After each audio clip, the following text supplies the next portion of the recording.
Yo. What's up? How's it going on?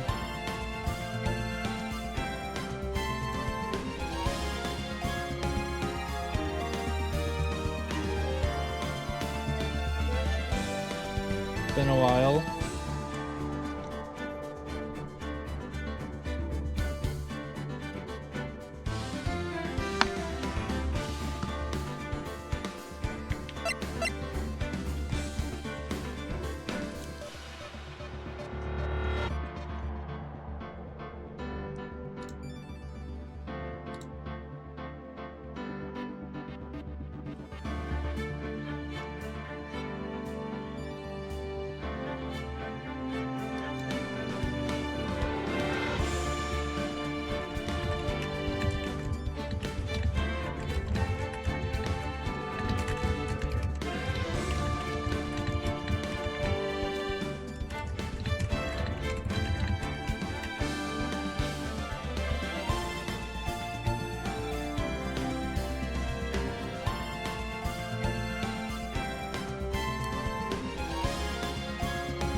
Game audio sounds fine, but I think you sound low.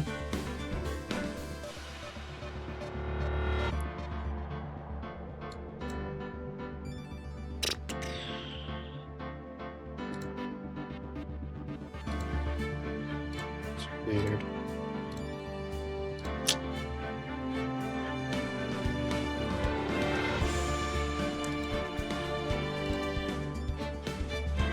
I don't know why I sound low, because like my mic is at max volume, so and I didn't change it since the last time I streamed, so I don't know why it would sound low.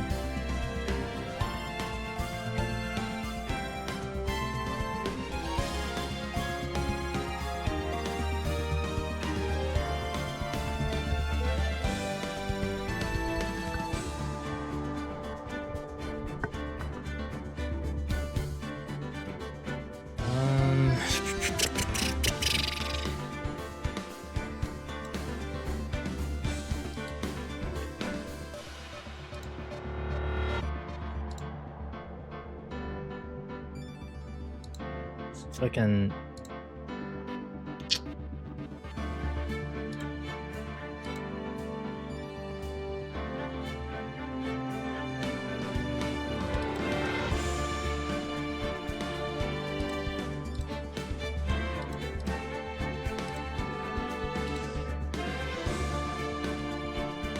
yeah, I don't know.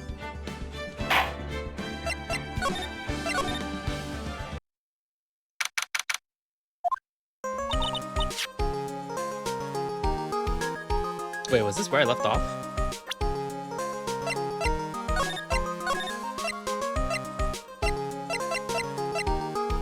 Apparently so. Okay. Could have sworn I left off like right. Yeah, whatever. That's okay. You know, I'm glad we found the urn and all, but poor Mr. Delight got arrested again. Well, supposedly Mr. Delight was in the CEO's office when the murder occurred. No way, Jose, I don't buy it. The one who proved that Mr. Delight was there was Mr. Nick himself, at least from what I can understand. Looks like you did too good of a job this time, Nick. Well, how about we get started looking into the KB security murder? I think I'm going to head back to Kurain Village for a little while, if that's alright. Sure, but why? I'm going to bring the sacred urn back and have some people take a look at it. Oh, that's a good idea. I think I'll go with... No, Mystic Maya, you should stay here. I want you two to spend some special quality time together, full of love and happiness. Rose is so caught up in her fantasies, she forgot there's a murder to solve. Seems fine at the moment? Okay. I didn't I didn't change anything about my mic settings. I don't know what could have happened. Now remember, no fighting, okay? Don't tell her about Marvel vs. Capcom 3. She's gone. Okay, Nick, time to get going on this murder investigation. Yo, what's up, Gento? How's it going? So, what do we do now? Isn't it obvious? We should get out there and investigate the murder. Well, first we need to find out exactly where KP Security is located. Hey, why don't we ask Miss Delight? She should know. Besides, I want to ask her some stuff about motorcycles. Motorcycles? Not thinking of getting one, are you? I'm not the same little Maya who used to be happy with her dinky little bike, Nicky boy. Speaking of asking around, I've got a few questions of my own for Mr. Delight. Okay, well, let's make sure to go to the detention center too. Must be relieved we got the secret urn back, huh? You bet. But there's something a little different about it. Don't man me. Pretty obvious, isn't it? I mean, take a look at this. It clearly says I am on the urn in the poster. But the urn we got back says Ami, like it always used to. Oh yeah, you're right.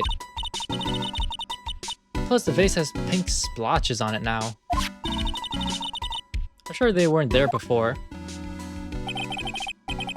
Maya doesn't know, but 1 year ago when the urn was broken, the repairer accidentally turned Mystic Ami's name into I am.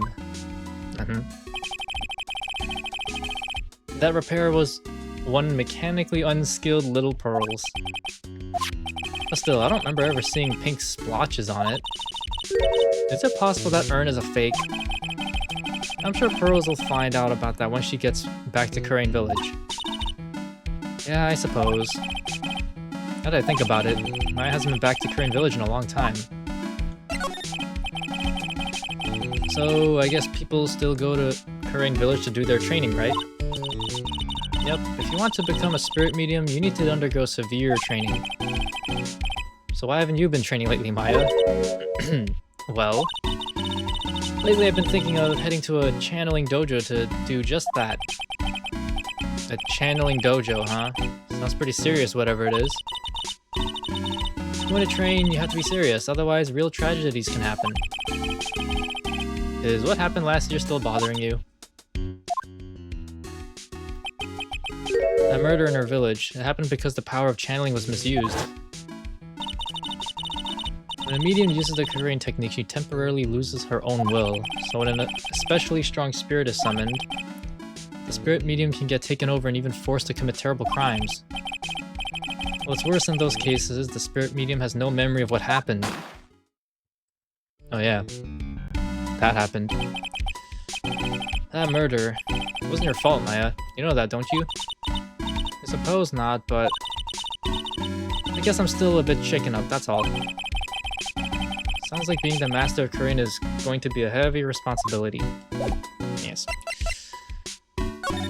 It was Khonshu.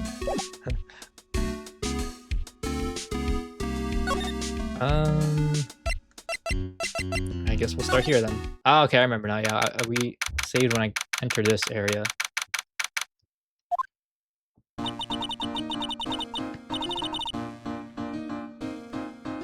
The treasure of Kurain exhibit is all ruined now. I'm sorry, it's just so sad. This is our big chance for everyone to learn about spirit channeling. Maybe I can cheer her up somehow. Well, now that we got the sacred urn back, maybe they can reopen it. Really? Sure, maybe we can label it the Urn of Mask Damask's Desires. That would probably attract a lot of attention. Whoa, whoa, whoa! That's brilliant, Nick! We could clean up and be filthy rich. Woohoo! Wow, that was surprisingly easy.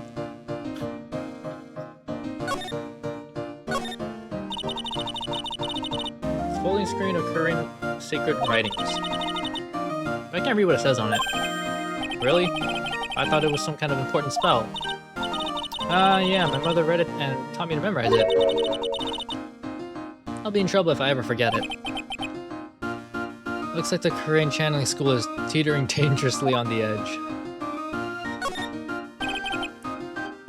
Just a bunch of old urns. Are these really treasures too? Of course they are. This is the treasure exhibit, isn't it?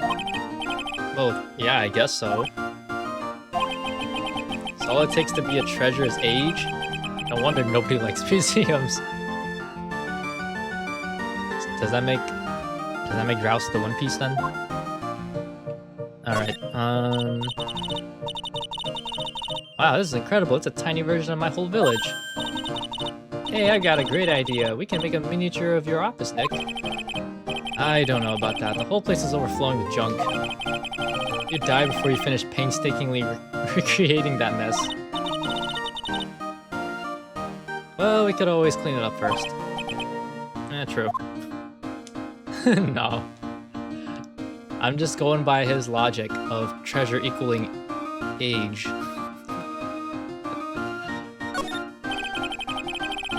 A piece of cloth with a ton of finely written characters jammed onto it. Probably esoteric knowledge only mediums would know. Let's see. Here's the title in English, 108 Ways to Save Money. Pretty sure the number has gone up since the last time I saw it. Well, we're always looking for new ways, you know. Being a medium sounds like a rough way of life. It's probably where the sacred urn was going to be displayed. Yeah, I guess so.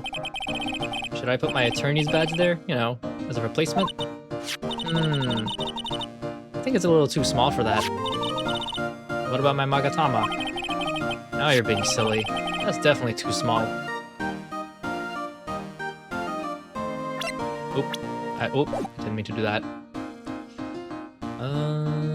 Anything else to inspect in here?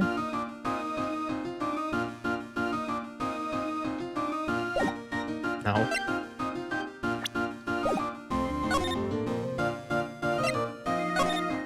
Alright, basement.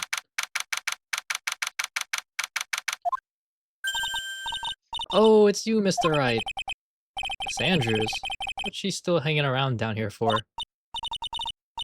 So how's it going? What about the sacred urn? The urn? Oh, that. It's been taken care of already. What do you mean, oh, that? Taken care of? Do you mean it's been found? Yes, it was brought in during the trial today. Wow, really? You really are the greatest, Mr. Wright. Mr. Wright had nothing to do with it. It was Master Mask's wife that found it. Well, anyway, I'm so relieved. Why was she so fast to, like, be like, nah, it wasn't him. He didn't do shit.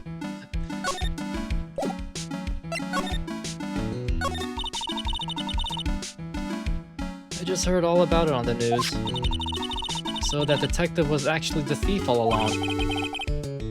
It looks that way right now. It's my fault. I'm the one who ended up hiring the mask to guard the treasures. Don't blame yourself, you were just doing your job. Hey Nick, if she wants to apologize, you should let her. So, when was it that you hired Detective at me again? About 20 days ago. And when was it that Master Mask's calling card arrived? That was about 10 days ago. So he sent a calling card to the very place he was hired to guard. I guess that's it then. Detective at me must have really wanted the sacred urn after all. I guess so. What? So Master Mask murdered someone as well? Oh, that's how things look right now. Yes, but I thought that he was here stealing the urn at the time. Well, we're talking about a criminal mastermind, so anything's possible. Nick, let's get down to business already. On the night of the theft, did you notice anything suspicious about Detective at me? No, I couldn't have. After all, he was hidden the entire time. I never even caught a glimpse of him. He claims that's the way he always operates. That's just what he says so he can... what? That's just what he says so he can have an alibi while he commits the thefts himself.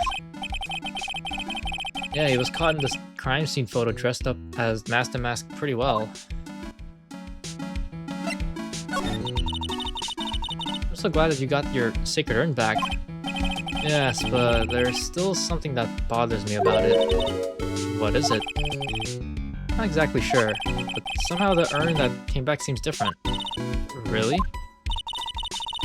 You wouldn't know anything about that, would you, Miss Andrews? No, I don't know anything. Why would I? Somebody's lying. Psylocke.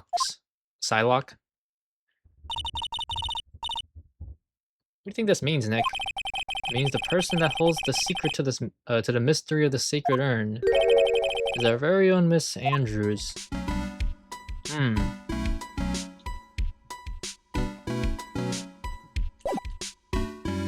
We'll come back to that.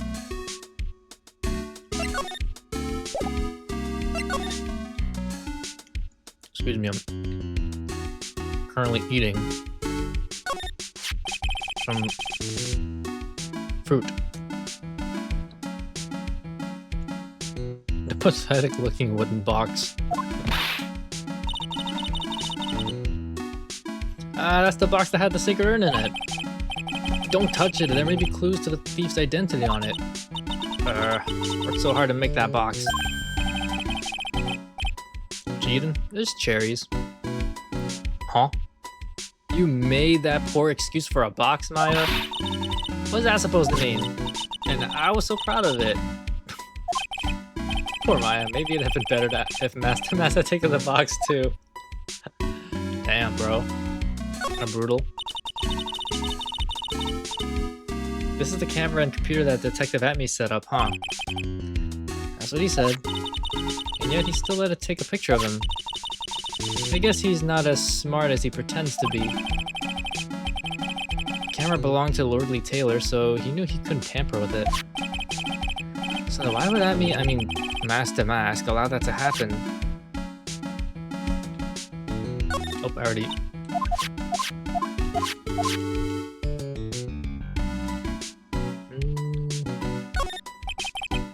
It's like a pair of a part of a big signboard. All I can read on it is the bird. Ha, I've got it. Maybe it's supposed to say hamburger. Why would anyone write hamburger that big? Like, maybe for the World Hamburger Festival or something? I kinda doubt it. Ah, I've got it. Maybe it said spaghetti. Why are you talking about food? Oh wait, that's normal for you. Anyway, it says bird. There's no way it could be spaghetti. Well, maybe it was a typo. It might have said Spaghetti Festival. What do you think? Okay to me. Besides, spaghetti's the only thing more tangled than your reasoning. Look, a ladder. That's a step ladder. So, what's the difference? You need to stop judging things based on narrow-minded cultural assumptions, Nick. Alright. Sorry. Why do I feel like we've had this exact same conversation before somewhere? Like a Meta Knight sword? Detective Atme said he got hit on the back of the head with this by the thief. That was obviously a lie. Because it turned out that Atme was the real thief. Still hard to believe. Looks like Adrian feels really bad about it. I'm going to take full responsibility and fix that sword myself. I know I don't look it, but I have complete confidence that I can fix it right up.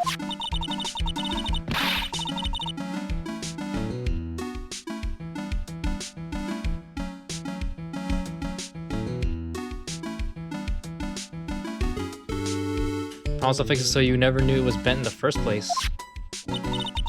Please be gentle with it. Okay, oop. Isn't there like a... There we go.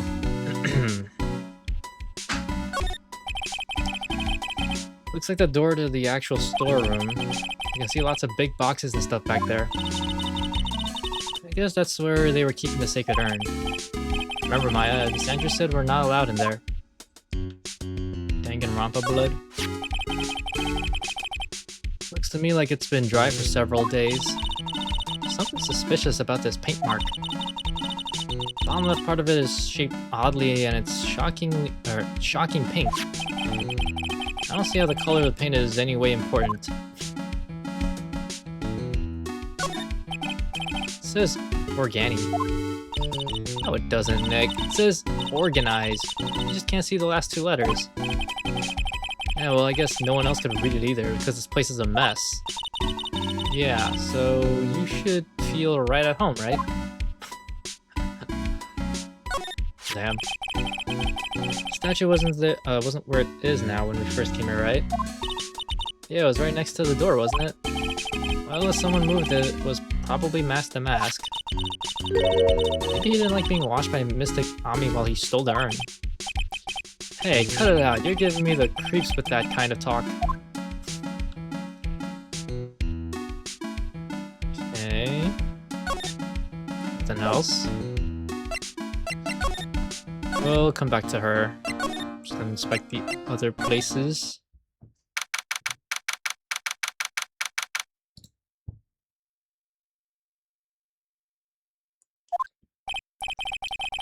Whoa, this place is literally crawling with cops. What'd you expect? Now that they know he was actually Mask the Mask, this must be incredibly embarrassing for them, don't you think? Yeah, I guess they're trying to make up for it by tearing the place apart. Hey, I just noticed. Gumshoe is nowhere to be seen. Well, he is a homicide detective. He's probably working on the murder case. But wasn't he in charge of the Mask to Mask investigation all the way up to yesterday? Well, a murder case is a lot more exciting, isn't it? He'd say something like, "There's nothing like a good murder case, pal." Points for the quality of the impression, but I'm not sure Gumshoe has bloodlust, Maya. Okay, well, let's see what we have here. So far, nothing at all. Hey, you guys! Eek. We're investigating this place, so keep your hands to yourselves. Boy, these policemen sure are a bunch of sourpusses. Well, Mr. Ace Detective did make complete and utter fools out of them. What's all this now? Move it along. Show's over. Oh. Doesn't look like they're going to let us investigate. Guess we might as well call it a day for this place and go look somewhere else. Welp.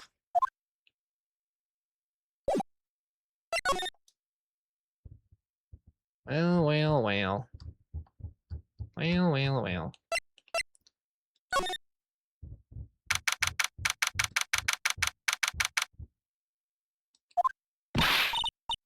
Oh, Nicky boy, Maya. Mr. Light. All I wanted to do was help my dear Ronnie. Yeah, but I guess it ended up hurting his case. Don't say that, Nick. She doesn't need your help beating herself up. Hey, Nicky boy, please help Ronnie. He's not a killer, I swear. My Ronnie wouldn't hurt a fly. Alright, I'll poke around and see what I can find. See what I can find out. Really, are you serious? Oh, I'm so happy. I knew asking for your help was the right thing to do. I don't know what I can do to help anymore. I had no idea Miss Delight had such a vulnerable side.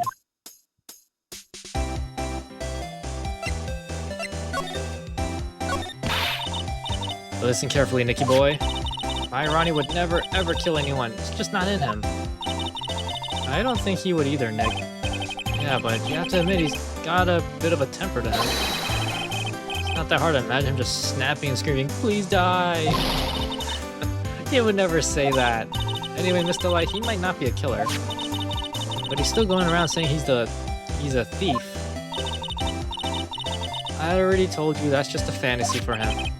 Mr. Light, I hate to say it, but you're the one living in a fantasy world. What? How dare you say that to me, Nicky boy? I know everything about my Ronnie. We don't have any secrets between us. Ronnie isn't the thieving type. He's so honest that he wouldn't even sneak a nap. He's so honest that he wouldn't even steal a glance. A thief. Ah, very idea. Guess I just don't get it. Huh? Get what? I just can't understand how they can be so different and yet be such a happy couple. Yeah, they sure are different. He's like, how do you two get together when you're so different? It's like the type of shit Drows will say. Come on now, Nicky boy, it's not that mysterious, is it? It was love at first sight. For me, anyway. What? For you?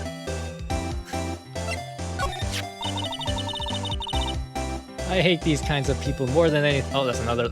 Let me see. You mean Ace Detectives?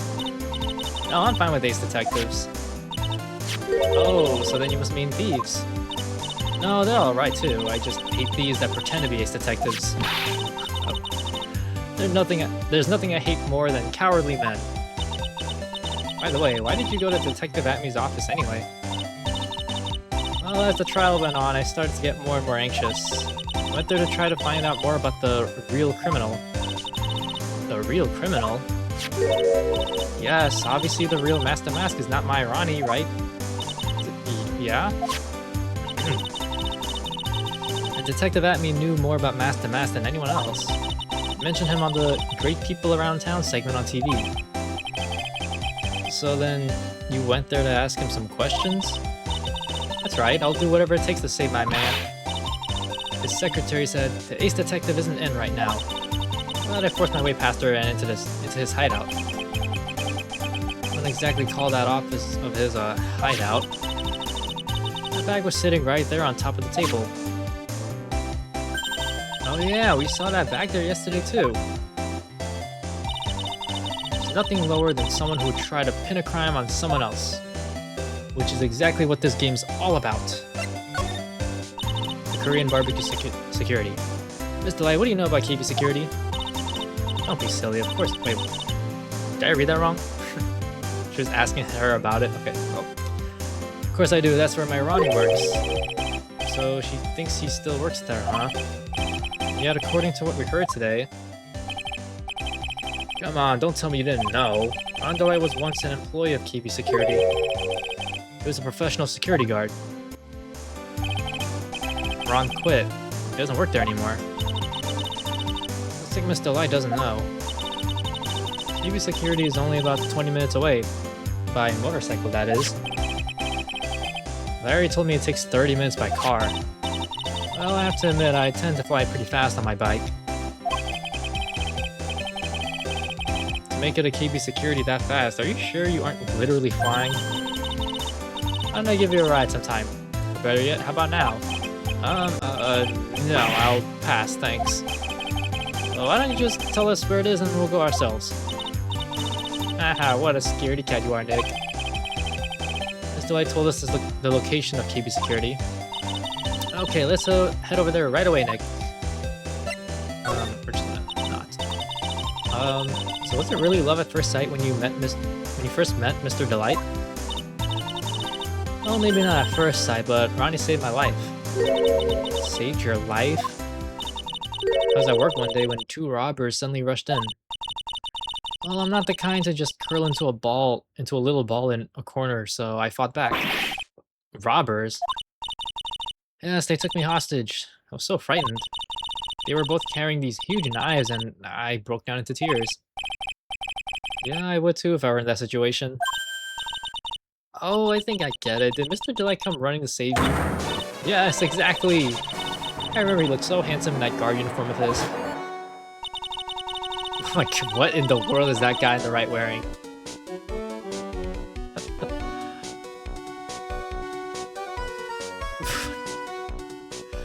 He went right up to those 2 knife-wielding robbers and screamed in their faces. Please stop it, he screamed. I could see the robber's faces turn pale. That high-pitched shriek of his does have a surprisingly strong effect on people. I wasn't walking. I didn't want to be the one to say it, but yeah. Just, like, why? Then crying and swinging his arms like crazy, he attacked the 2 robbers. All by himself. He came to save me, a total stranger. All by himself. He was so scared that he was crying and shaking, but he still risked his life for me. Wow, it's a great story. Yes, he may not look it, but in a tough situation, there's no one better. That's why I fell in love with him like I did. That's so romantic. I'd fall in love too, I guess. Nick, I hope you'll do the same for me if I ever get taken hostage. My, that possibility always seems to loom in the not-so-distant future. Gulp. What do you mean by that? Okay, let's see what we have here. Oh, that's so cute. It's called a hot air balloon, you know? Wow, there's no fooling you. I want to make my own balloon now. I'll even let you ride in it, Nick. That emblem on the balloon is supposed to be top secret. This could convince the courts that Ron Delight is Master Mask. I better not tell Maya. She gets kind of scary when it comes to celebrities. Well, there's a whole bunch of stuff piled up over here. What are these rolls of paper stuck in a trash can? Theft of the Mazarin Stone, the Great Albatross Strategy. Theft of the Immortal Goddess Statue. The Great Knuckle Bomber Strategy. Did the police even investigate this place? The police took a look at all of that, you know? Really? Did they say anything? They said it wasn't important. Oh? Don't worry about it, Nicky boy. After all, Ronnie is just an amateur. Amateur or not, this is cool. Knuckle Bomber. Cool as that. Yes. Immortal gossip. So Ron received a blackmail letter, huh? Do you think Miss Delight knows about this? Well, if she did, I don't think she would have been smiling like that. I wonder if we should tell her about it. I think it'd be smarter if we didn't. This thing looks vaguely familiar.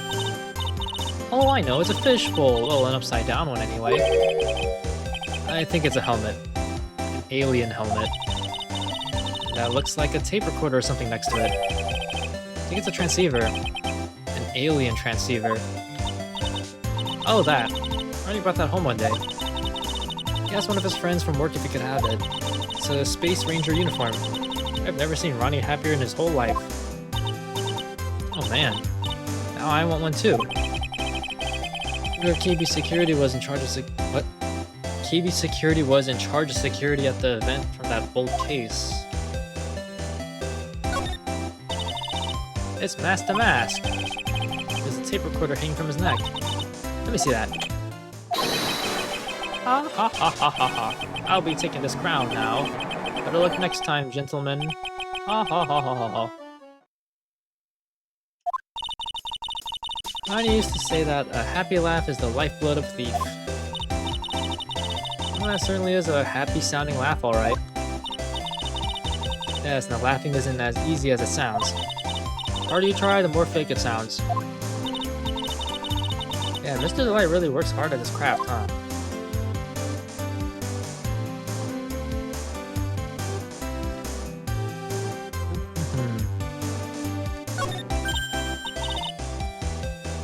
Nick, it's a torpedo! It's hard to believe, but it sure looks real. Where could we have picked up something like this? Please don't say that as if torpedoes are things people just leave lying around.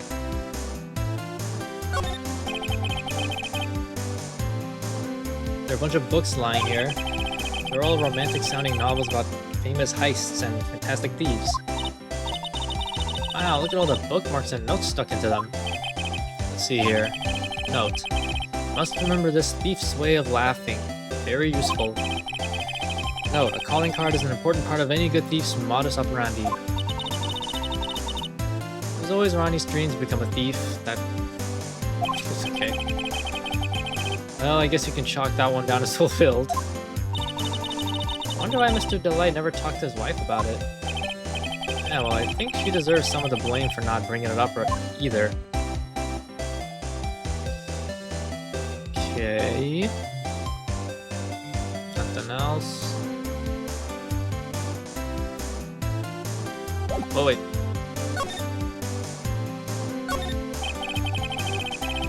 Lots of cheap costume pieces arranged inside a nice frame.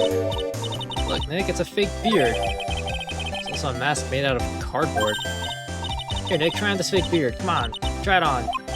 Hey, cut it out. Now put on the mask. Ha ha ha ha, it's Felix the Mask. If you like it, feel free to take it home with you. Thanks, but no thanks. Okay. We've already said everything we need to say here. So I guess let's move here.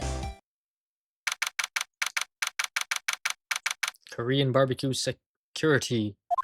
CEO's office. So I guess this is where it all went down, huh? The walls in here look thick. Just like you'd expect in a CEO's office. What has that got to do with anything? Hey, it's you guys. Oh, it's Detective Gumshoe. He was a real train wreck for you guys, huh? Sure was, pal. That prosecutor made real fools out of us. Yeah, I feel for you. It's not like you at all. I thought you'd be more like, oh, that was great. You guys got what you deserve, pal. Ho, ho, ho, ho. Or something like that, to that effect. Do I really sound like that to you, pal? The Gumshoe fits. Well, anyway. Point is, I can tell when someone puts their heart into their jobs. And I can sympathize when things don't go your way. Sometimes I feel like wrong is the only way things go for us detectives. Wow, I had no idea Detective Gumshoe was such a nice guy. Now, if this little love fest is over, maybe we can start investigating. Alright, let's see what we have here. Check out this big, thick binder here. Leave the heavy lifting to me, Nick. Reading a file isn't exactly back-breaking work, just a little hard on the eyes. Ah! What did you find out, Nick? This file, it's not about any sort of security operations or anything. Issues file is all about Mask to Mask. It's filled with info on it. What? What kind of info? It's filled with incredibly detailed information about his methods and the crime scenes. Hey, Nick. Look at the last page. It's a list. Let's see. Tier of amendment? 100,000. Damn, $100,000? This looks like a list of all the treasures that Mask to Mask stole. So then $100,000 is the value of the stolen item? I don't know, that number sounds kind of low to me. Not for me. I could use 100,000. I think I'd better secretly make a copy of this list. Yes. Quite so. This rope. You think it fell out of the safe when it was open? I don't think so. So you mean... Yeah, I think the string shows where and how the corpse was lying. You mean... the victim, he was killed by being crushed by the safe door? She can't be serious, can she? Wow, this safe is unbelievable. I bet 4 pearls would fit in there. It's got a bunch of doohickeys attached to it. It's pretty amazing, alright. Motion sensors, heat sensors, weight sensors. Hey, Nick, come on. Let's open it and take a look. If I broke into one of these, wouldn't that set me down the path to Hoodlumville?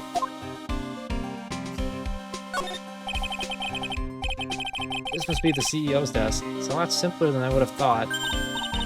Hey, that looks like a super soft chair. Let me try it out just for a second. Ooh, nice. I feel just like a CEO.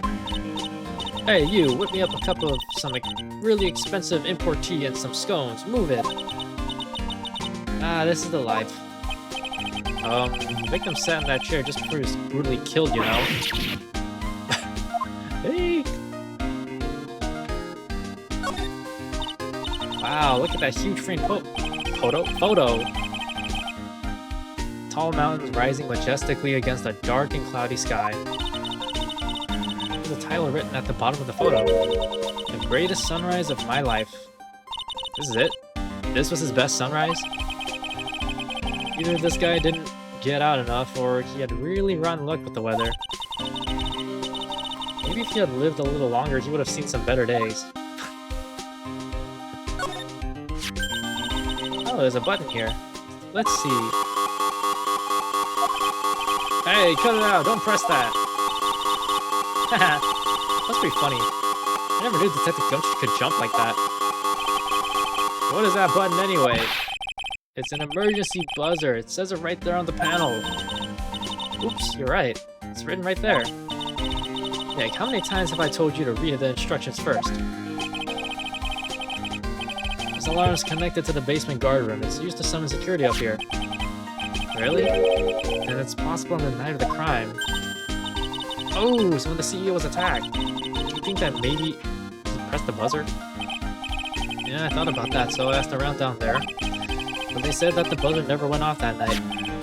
Also, we couldn't find any fingerprints on the buzzer. Mr. Bowler, the victim, wasn't wearing any gloves, by the way, just so you know. We better go and talk to that guard about this emergency buzzer. Okay. These look like some kind of bookshelf slash rolling cabinet hybrid. Ugh. Can't get in between these two shelves. Strain yourself trying. It looks like the shelves are controlled by a special panel. So I guess it's one shelf at a time, huh? Looks like they're filled with bunches of files. Yeah, files filled with data and security jobs they were hired to handle.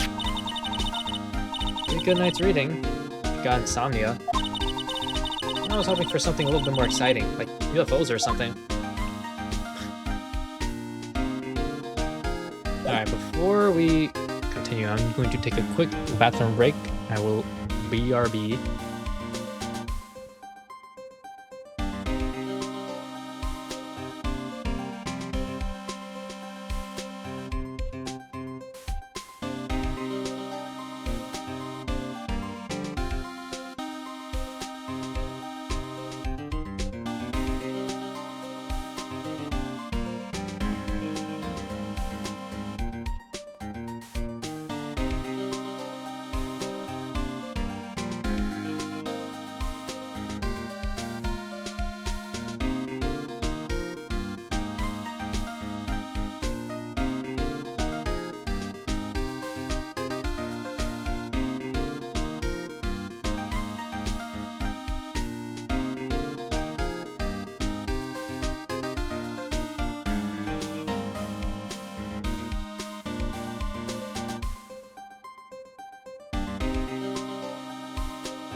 Okay. Walk. Food was done. And brought some water.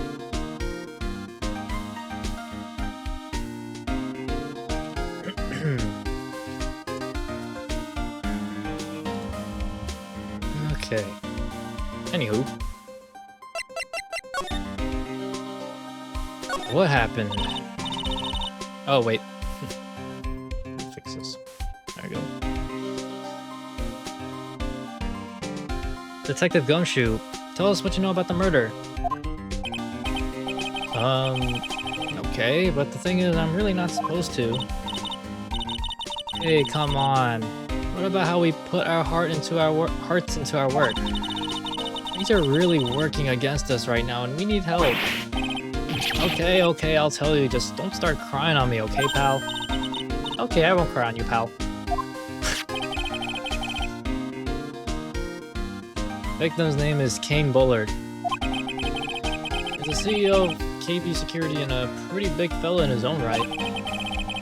His corpse was discovered at 9 this morning. His estimated time of death was 1 in the morning on October 12th. Cause of death was blunt force trauma to the head. Probably an object in this room. It happened at exactly the same time that Master Mask was stealing the urn, huh? Interesting. Cerebral hemorrhaging? Am I reading that right? From blunt trauma to the head. So why did it take almost an entire day to discover the body? There's a good explanation for that one. Bullard's body was stashed away. Oh, that's gross. Inside that safe. Safe? Well, it is pretty big. Nobody had heard from him, so when they opened the safe this morning, out he came. Oh, so the body fell out. That white string must be the shape from when he fell out. I think we still need some more information about Mr. Billiard. Maybe you could start by getting the man's name right. So, what happened to Master Mask? He's at the detention center screaming like a madman. Investigate me again, he keeps yelling. Ah, no, I didn't mean him. He's not the real thief anyway, right? Oh, you mean that detective at me? Oh, ho, ho, ho. Oh, that was great. That guy got what he deserved. Oh, ho, ho, ho. Now, that's the detective I know and love. Think about it. Amy was always around when a calling card showed up. He always mysteriously disappeared when the heists took place. I was hiding at the crime scene. Yeah, right. That's the lamest thing I've ever heard. That's how you just knew he was the thief. That would explain how he was able to retrieve the stolen item he keeps bragging about. Yeah, he just did that to make himself look like a great detective, that's all. There's this one thing I can't figure out about his first heist. His first heist? Yeah, the Tear of Eminem case. There was a witness on that one. A witness? Here, I saved the newspaper clipping. Since the thief is already under arrest, you guys can keep it. Why is he mogging? Hey, this guard here. Haven't I seen him somewhere before? It's pretty small, so it's kind of hard to see, but now that she mentions it.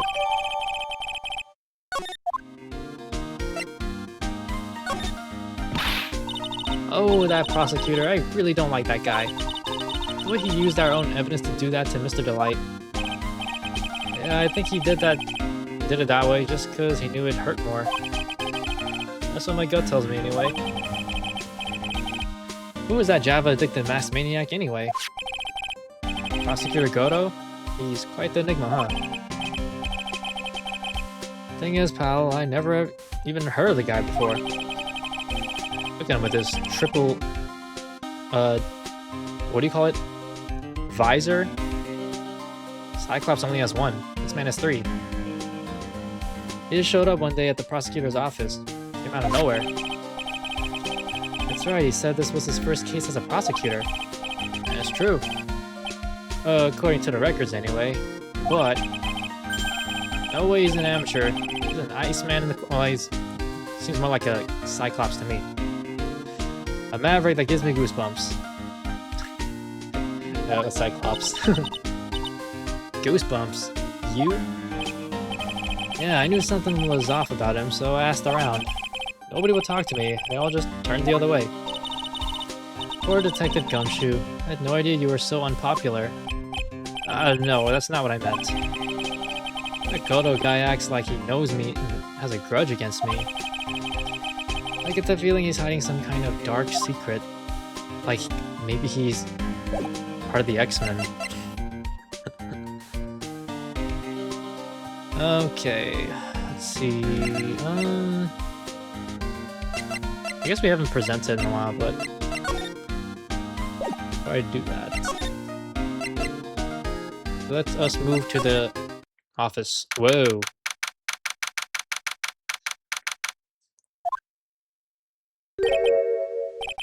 Wow, this is really something else. For security guard office, it sure doesn't feel very secure. KB security guard.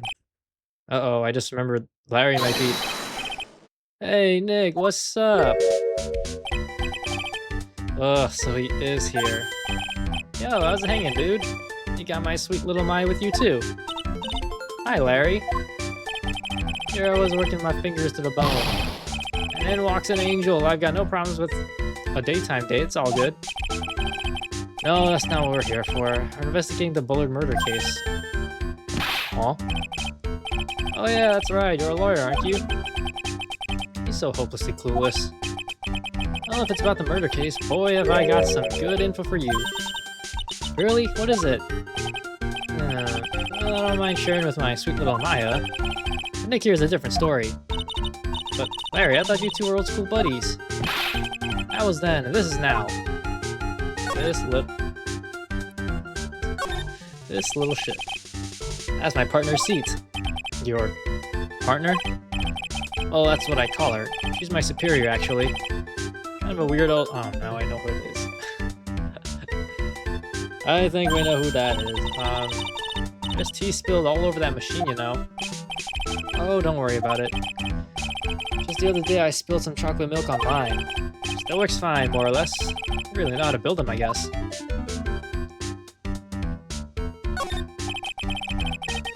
Something is written on this poster poster in fine print. The guard's 5 commandments. Wow, that sounds serious. Let's see what it says. Number 1, obey thy superior. Number 2, respect thy superior. Number 3, smile at thy superior. Number 4, salute thy superior. Number 5, buy donuts for thy superior upon command. It's signed Wendy Oldbag, head supervisor. She's one tough old bird, let me tell you. Cross her, you come face to face with her real, genuine ray gun. Yeah, sounds scary, alright. Well, fortunately, she's on vacation. That's why I'm so relaxed right now. Oh boy. Hey, Larry, that's your jacket, isn't it? That's right. Did you know you hung it right on top of some kind of lever? Yeah, sure. I was told to never ever touch that lever. She scowled and huffed at me. Something terrible will happen if they do. Got it, Greenhorn? So why hang your jacket on such an important lever? Because it got me curious. If the jacket's weight pulls the lever down, that's what they call an accident. Doesn't the suspense just kill you? Don't you want to know what'll happen, huh? It's true. It's killing me too. What about you, Nick? Yeah, but for a different reason. Wow, take a look at these things here. Hey, Larry, what are they? Did you say, Hey man, it's not like I have to know what they are to do my job. I always thought they were just some kind of decoration or something. Oh boy. How did this guy ever get a job here anyway? Bro lied in his resume? Those screens there show what's going on all over the building. Everywhere. And it's my job to keep a steady eye on them. All of them. I wouldn't sound so smug if I were you. Can you watch regular TV on these too? anyone would sit here and watch TV instead of working, it's Larry. Hey, Maya, I'm a pro, okay? Besides, you can't get regular TV on it. And how do you know that, Larry? That was my first bit of investigation, if you know what I mean. I know what you're thinking. That was a professional investigation, alright. Sure, bro. That's my workstation. Pretty cool, huh? Keep a steady eye on the monitors and use that mic for communicating. Look at all this equipment. It'd be hard to operate. No biggie. There's an instruction manual somewhere in this room. Somewhere? Instruction manual? What are you going to do in an emergency? Well, I guess I'd start by calmly looking for the instruction manual. During that time, my partner, the old lady, would calmly look for her reading glasses. That's what a security professionals call teamwork. Even Maya and Pearls could run this place better. Hey, what's that supposed to mean? Okay, well,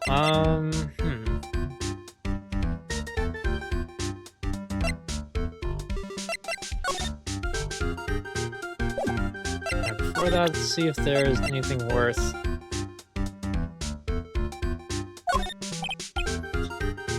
Hey Larry, there's something I want you to look at. Hey Nick, I told you I'm a pro, and you don't interrupt the pro when he's working. I don't have time to sit and chat with you, alright? Oh, is that right? Oh, naturally I've got time for you though, Maya. We're gonna have to squeeze this guy if we want to get more info out of him, huh?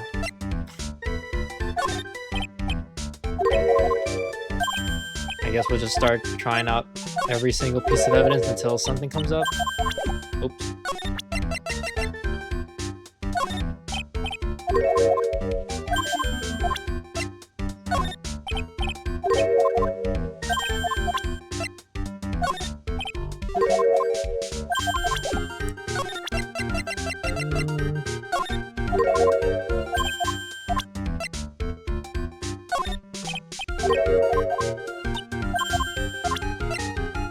Here we go. We have so much stuff in our inventory.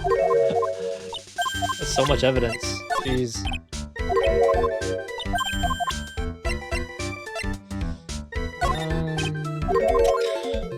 It's looking like nothing.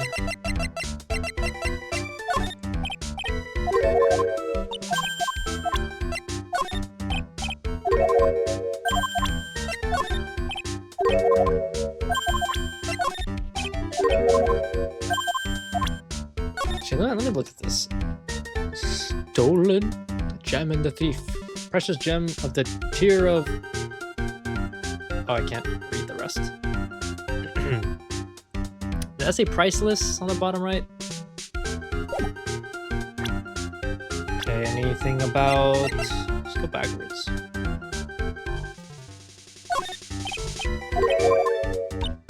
No.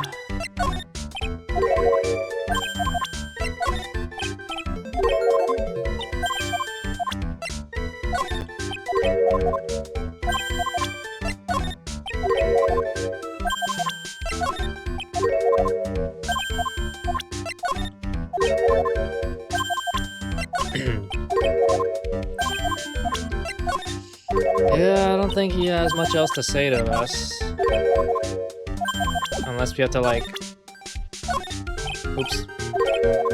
Didn't mean to do that.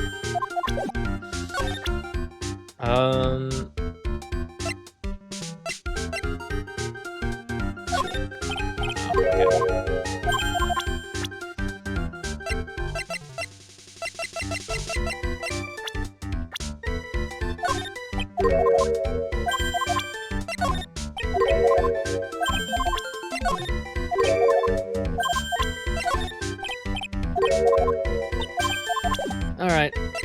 Nothing. Time to try it out with you.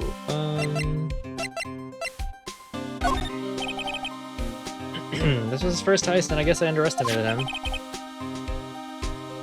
I was sure I was going to get him, so I was careless and lost the info on the witness. By witness, do you mean the guard in this photo? Yeah, he and the detective worked together to try catching Master Mask. He got away anyway, huh? That guard. got a weird feeling that I've seen him around lately. Detective Gumshoe, about this right here. Sorry, it's hard to believe that there's limits to how much my brain can hold. I got 2 ears and 2 eyes, but I only got 1 brain. I can see your eyes and the ears. The jury is still out on the brain thing. Damn. Hey Nick, if you have something to say, just come out and say it. Jeez.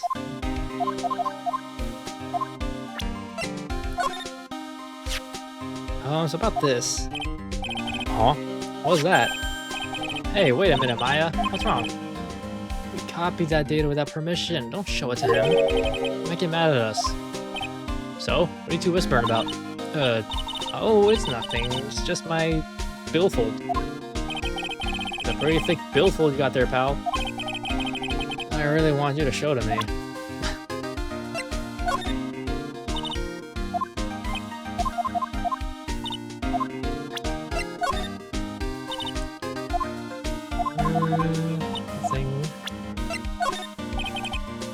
This is proof that Rondelight was here at the crime scene when the murder happened.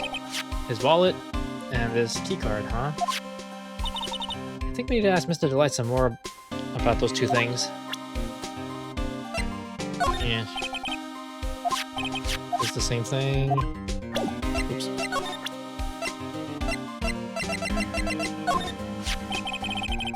About this blackmail letter. Yeah, I've been thinking about it a lot about it too, pal. Why would Kane Buller have been blackmailing Rondelight anyway?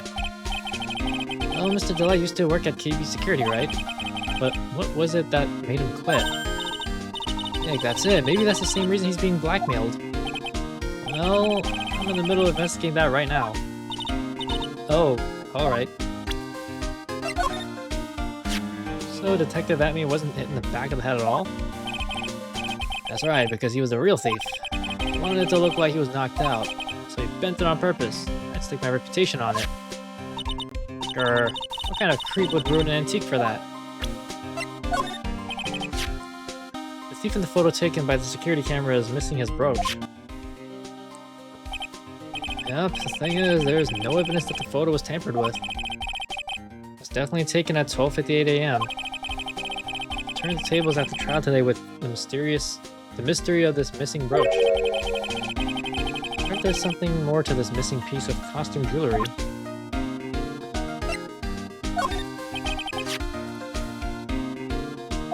It's the same thing. Yeah.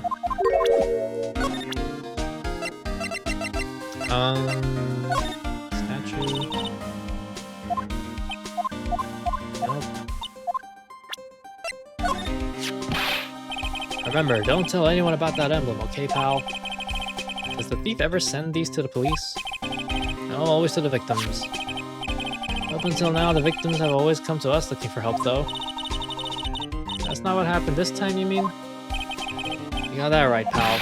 Listen up, if you guys ever get one of these calling cards, I want you to come to us right away, got me? Yeah, sure. Still got no idea why Master would go after a broken old pot like... Oh my god. I mean this tasteful old family heirloom. Good point. I go after a worthless piece of junk like... I mean worthless in a good way. I mean, this is a first for the guy. Adrian Andrews hired at me as security before the calling card even came. I don't think that has anything to do with how things played out. Yes, quite. So about this... Hey, thanks, pal. How did you know I had a sore throat anyway? Oh. Hey, what are you doing? Ah! Alright, that thing's all smooth and shiny, so I thought it was a piece of candy or something. I can't believe you ate the whole thing in one go. I almost swallowed it too, pal. Oh my god, I almost lost an important piece of equipment. Oh, my poor Magataba. Did you eat this too? Here, take a look at my attorney's badge. You're still showing that cheap little thing off. A real man keeps his mouth shut. And carries a suave police badge, pal. Yeah, you wouldn't know anything about keeping your mouth shut, huh? After trying to almost eat this thing. Okay. Let's start with Kane Buller. Detective Gumshoe, tell us more about Mr. Shane Bluebard. It's Kane Buller, not Shane Bluebard, pal. Oh yeah. The victim in this case just doesn't make much of an impression on me. Well, you were the victim up until Mr. Buller was found dead. Yeah, and his body wasn't discovered until this morning. Anyway, we don't have enough information yet. Can you help us out? Sorry, I'm actually a little confused myself. For some reason, I'm just blabbing like an idiot right now. Okay, Nick, now is our chance to get more info about the victim, so hurry up and ask. I'll do it after I present everybody. The guy's a real puzzle if you ask me. Maybe I should be asking you. Do you know something about him? Why would I know something? Well, it sure sounded like you two knew each other from the way you acted today. It's Mr. Goto that acts like he knows Nick, not the other way around. Exactly. I think I'd remember someone like him. I still say the whole thing's a bit suspect. Suspect? What about this person? Sorry, pal. Be honest, man. Okay. Actually, what? To be honest, my head is so full right now, it feels like it's gonna burst. Note to self, keep hair away from Gumshoe's head.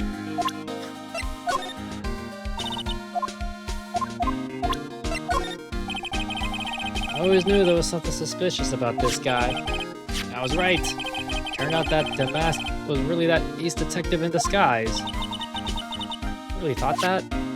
Huh? Of course. It's the stone cold truth. Sooner or later, a guy like that always shows his true colors. Now, I think we saw a little too much of his colors today. Yeah, I gotta agree with you on that one. Same thing. Look at, you know. I know I look a little rough around the edges, but the truth is I'm a lot more detective-like than I used to be. Really? Like what part? Like the color of my coat. Ah, you're right. Yeah, but what about what's inside the coat? Huh? Nick, why would you want to know that?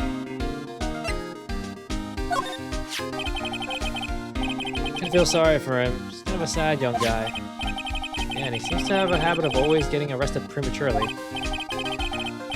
Well, it's just my personal opinion, but I think the police should have investigated the whole thing more carefully. But weren't you the one that arrested him with a giant goofy smile on your face? Come on, we don't have time to start with that. Let's just leave it alone.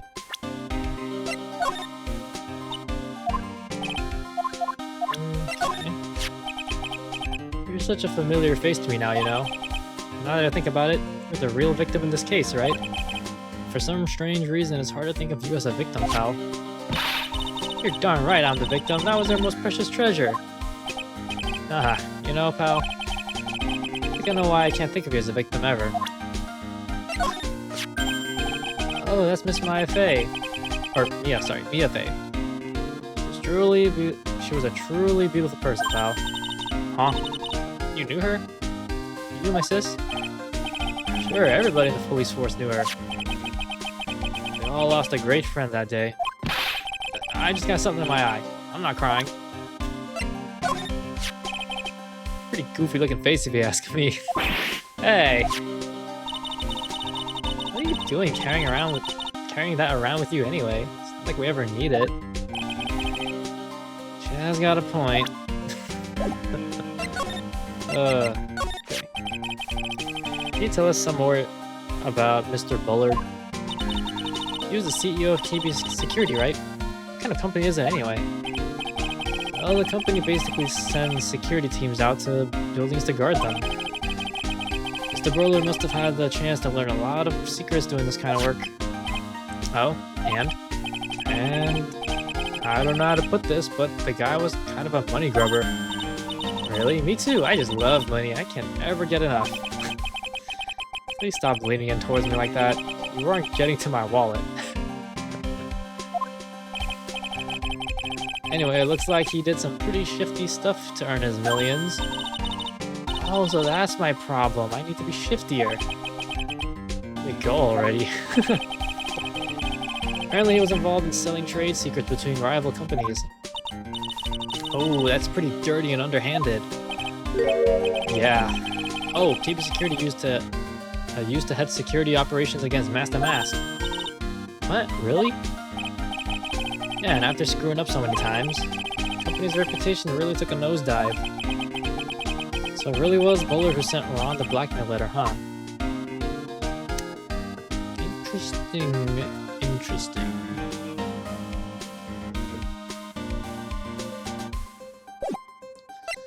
Alright, well... what do we have?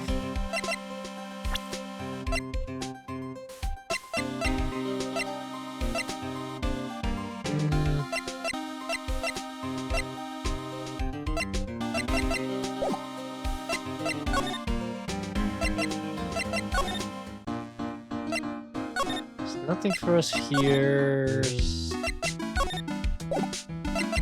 Nothing much for us here. Can't investigate this. So...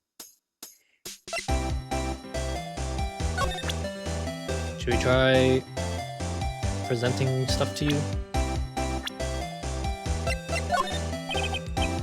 Take a look at this. Oh, I'm sorry, I have the faintest idea. I guess I just don't get out enough. Time to test everything out. So happy that you got your sacred urn back. Well, I have you to thank for that, Mr. Light. And I'm sorry. Huh? What are you apologizing for? Because I mistakenly blamed your husband for taking it. Ah, I told you, didn't I? My Ronnie could never do such a thing. So what do you know about this? No, you can't show her that, Nick. That emblem is top secret, don't you remember? Oh, oops. Sorry about that. But she just said top secret was a worse giveaway than what I did. Oh, when I hear the word top secret, it just piques my interest like nothing else. Okay, oops.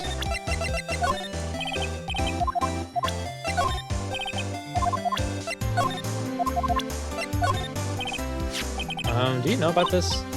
Oh, is that a letter addressed to my Ronnie? Sorry, but I hate it when people poke their noses into other people's business. Looks like Mr. Light doesn't know about it. Which means she has no idea that her husband was being blackmailed. That's Ronnie's wallet. It was found to keep his security on the night of the murder. Ronnie and I went out to dinner early that evening. I'm sure he had his wallet with him then. So it's true then. Must have dropped it at the crime scene. Ah, I know what that is. That's one of those key cards from Ronnie's company. Come to think of it, it's been a long time since I've seen one. It's probably because Ron doesn't work there anymore. So this is Master Mask, huh? I wonder what kind of a house he lives in. Who knows, maybe it's exactly like this house. Hahaha, you're so funny sometimes, Nicky boy. I was a famous thief. I live in a great big gorgeous mansion. I'll be sure to tell that to your husband.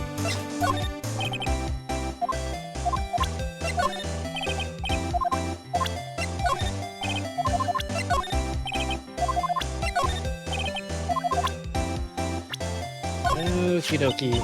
So, Nicky boy, you're a lawyer, huh? Well, yeah. How do you like it? I bet it's so exciting. Yeah, sometimes. Actually, a little too exciting at times. Oh, I just love a good thrill. Nicky boy, it sounds like you have it so nice. It's starting to get awkward.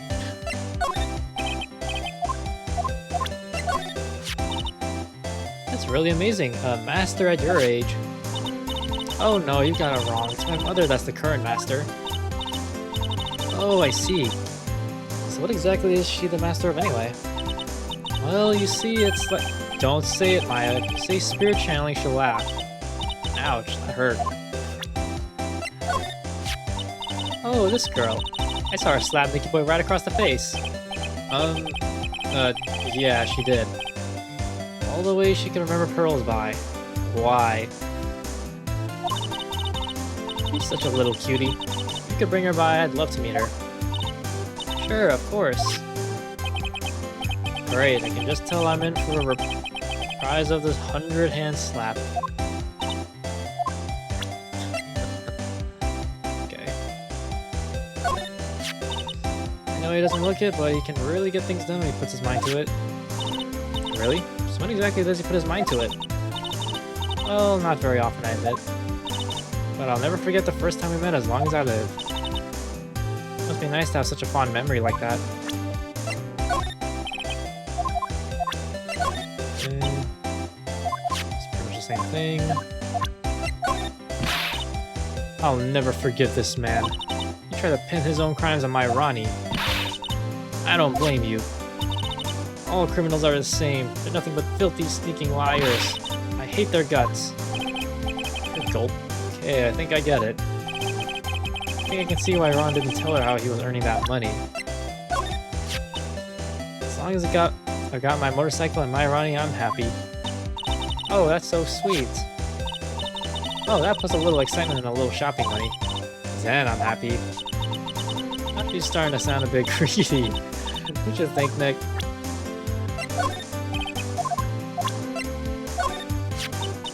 Oh, this is the guy who delivered Ronnie's wallet. He's got some issues, doesn't he? Huh? Let's just say his flirting style is pretty obvious. Pretty stale too, actually. It's pretty sad when the only thing you remember about a man are his lame pickup lines. What's even more sad is said man probably believes in those like they're his lifelines. Looks like he blew it again, huh? Grr, I don't like this man one bit. He's had it in for my Ronnie from the very beginning. It's his fault that Ronnie is under suspicion of committing murder. Plus he lobbed a coffee grenade at me. You look pretty silly wearing that mug in your head like a birthday hat. Oh, I know. We can get him back tomorrow returning fire with a milk grenade. Turn the court into a food fight. Oh, I know him. This is Ronnie's boss, the CEO guy. Well, now he's an ex-boss. Someone killed him last night. Naturally, I know that. He's a pretty sly man, let me tell you. Oh, really? You bet he was. He made Ronnie chief of one of the security teams. But that was just so he could work him like a slave. Did Mr. Delight ever have a problem with Mr. Bullard himself? Even if he did, you think she'd ever tell you about it? Well, Ronnie isn't the type to complain about that kind of thing. I tried to get him to talk to me about work, but he never would. Curious. Okay, detention center.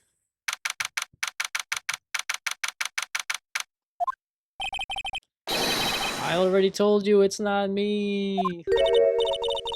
Sad, pitiful whine that tapers into silence. Sounds like they're interrogating Mr. Delight right now. Man, we don't have enough time as it is.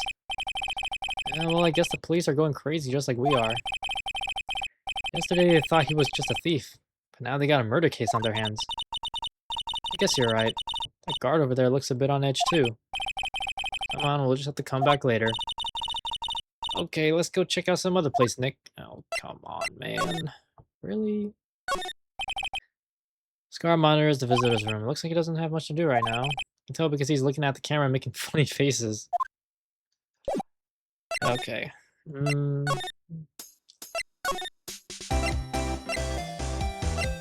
What are we missing?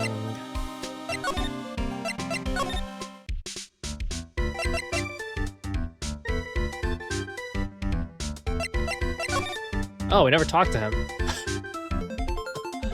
I don't know why I thought we never... Okay. So what's this good info you were talking about, Larry? Hey, I'm a guard, a pro. Can't just give away information for free. You want a bribe? The professionals were more, I don't know, honest.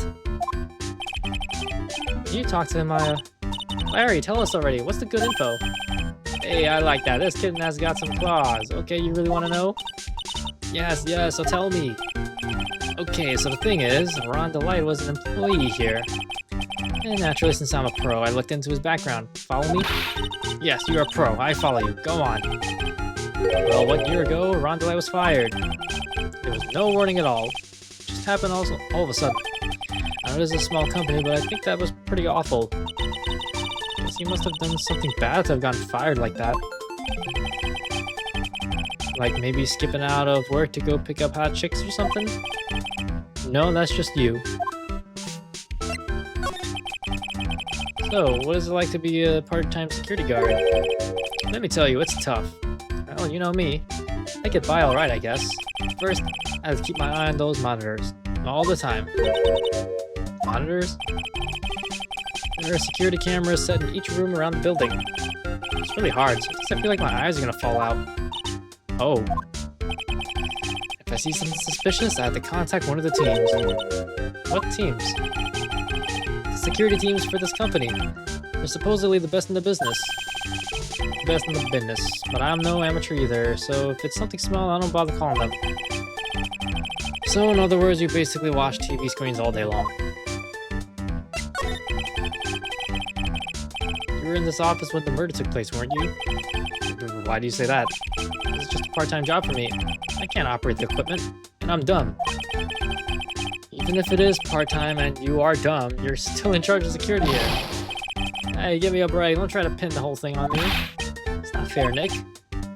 Huh? I don't think you can expect someone like him to take any responsibility. Anyway, the point is, you were here that night, right?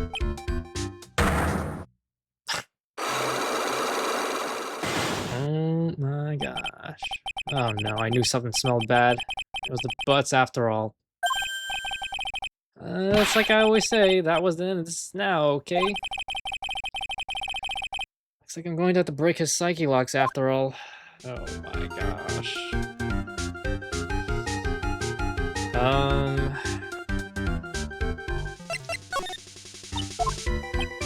I gonna talk about, okay, yeah, he's...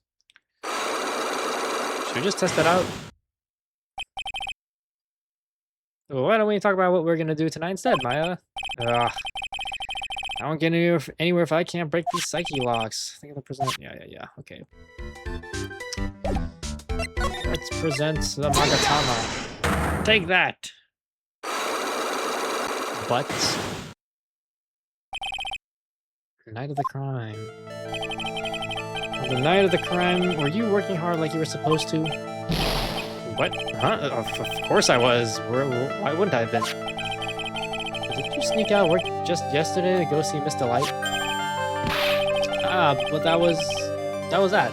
And this is this. Is there any chance that you snuck out of work last night too? Never, I didn't sneak out. I'll tell you what, I'll even bet you $1. $1? Wow, now that's confidence.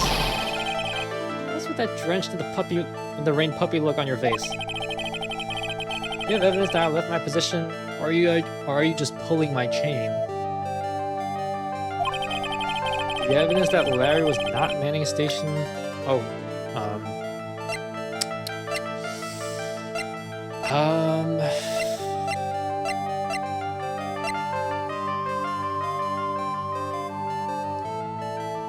Probably this.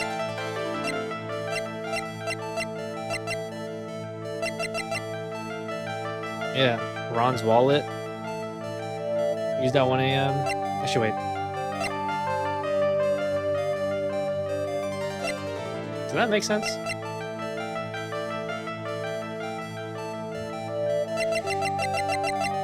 Evidence that Larry was not manning his station when the murder happened. Well, I mean, can't be any of this. This is either this or this, maybe? That's not it. That's not it. That's not it. Take that! This is the keycard to the CEO office, right? Yeah, that's right. This keycard was found inside a wallet. This wallet. You know about this, right? I've never seen it before. Why are you hand-delivered this wallet to Miss Delight just yesterday? Give me a break. You can't expect me to remember every little thing that happens. Well, I do expect you to remember something that happened just yesterday. Oh yeah, because he gave the wallet. Yeah. He gave the wallet. What did the wallet have worked to? Oh, whatever. I think the wallet would have also worked. Yeah, because like he gave the wallet to Miss Delight, so technically he left his station. What time was it when you found this wallet? I guess it was around 1 in the morning on the first floor of the Bay. Yes. 1 o'clock in the morning? That's right. In other words, Larry, at the time of the murder, you were away from the security guard office. Ah. Yeah, but there's something you didn't think about. What's that? My shift that day didn't start until 10 p.m. The murder might have snuck in before then. What do you mean by that? If the murder had snuck in before 10 p.m., then it wasn't my fault. It was the fault of the guy whose shift was before mine. Why do I have the feeling that he still doesn't get the seriousness of this? Listen up, Larry. We know beyond a shadow of a doubt that the killer snuck into the CEO's office after 10 p.m. during your shift, because this keycard was used at 1 a.m. Wait, is it just a... Take that! Larry, when you use this keycard, does it leave a record? Yeah, it does. I can't show the record to just anyone, you know. Our keycard data was already made public in the trial today. What? I didn't know that. Any kind of request for info like that is supposed to go through me. Boy, does that sound a bit arrogant coming from a part-time guard. Anyway, according to the data, the door to the CEO's office was opened with this card. Furthermore, it was most definitely used at 1 a.m., time of the murder. No way. Yes, someone used this to get into the CEO's office. That happened at 1 a.m. on the night of the crime, right in the middle of your shift. Oh. Larry, you can't duck your responsibility this time. Yeah, no. Uh-huh. Unlock successful. Oh, I knew it. It's all my fault. It's my fault that the boss was killed. My fault. Alright. There's nothing I could do. I have important issues to deal with too, man. What happened that night anyway? God, my Donna happened. Huh? Your Donna? I got a bad feeling about this. Yeah, my Donna called and said, I have to talk to you right away. So I went to see her and he was standing right there next to her. Who was? Her new boyfriend. It was like some horrible joke. If I knew what was going on, the guy socked me right in the kisser. Normally I'm the one that does the punching, isn't that right, Maya? Yeah. So is that why you left the security guard office? Wow, I'm sorry. It's all my fault. How can I ever make up for it, Nick? What can I do? What? What? He's curled up on the floor crying like a baby. Oh boy. Nick, is there anything I can do? Anything, just name it. I'll do whatever I have to do to make up for it. I swear I will. Larry. Hey Nick, as long as he's offering, why don't you show him the evidence we've got? Oh, now I can do it. She's right. Maybe we'll get at least one bit of useful information from him. His face. Alright,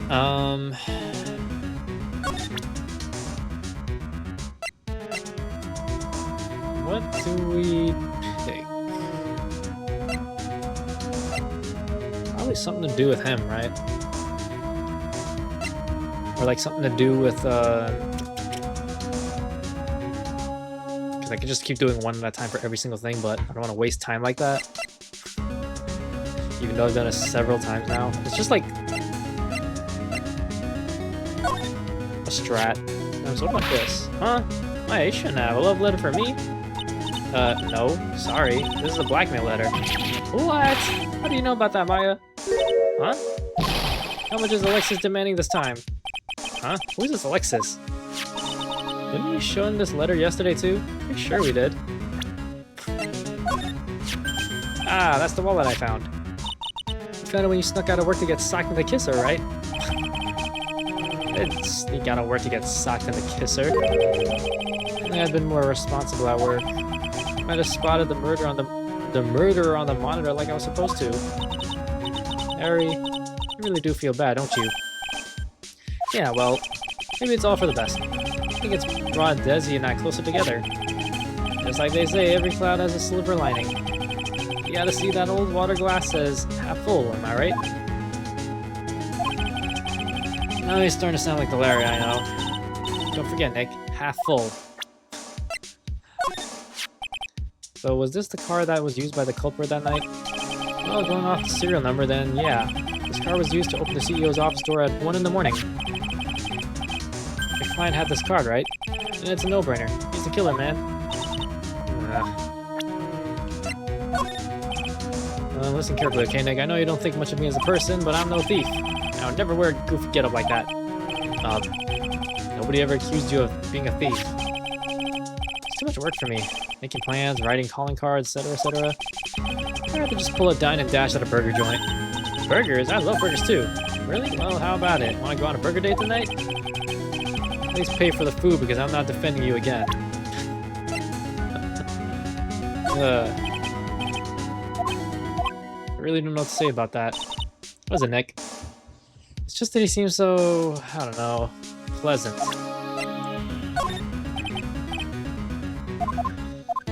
Okay, nothing. The buzzer in the CEO's office is directly connected to this room, right? That's right. Just like my heart is connected to yours, Maya. Huh? Go ahead, Maya. Press the buzzer in your heart. I promise I'll come running to your rescue like the professional guard I am. Wow, that was pretty good. Yeah, thanks. I tried. Do you think you could tell us about the buzzer now? Yes, please. Please tell us. Okay, I guess so. Prepare to be wowed. Oh, you got something to say about it?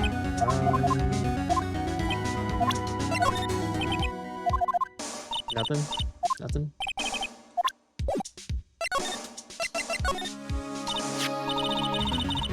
I accidentally pressed the buzzer earlier. Yeah, I heard it. So that was you, huh? You're a security guard, aren't you? Why don't you come to the CEO's office?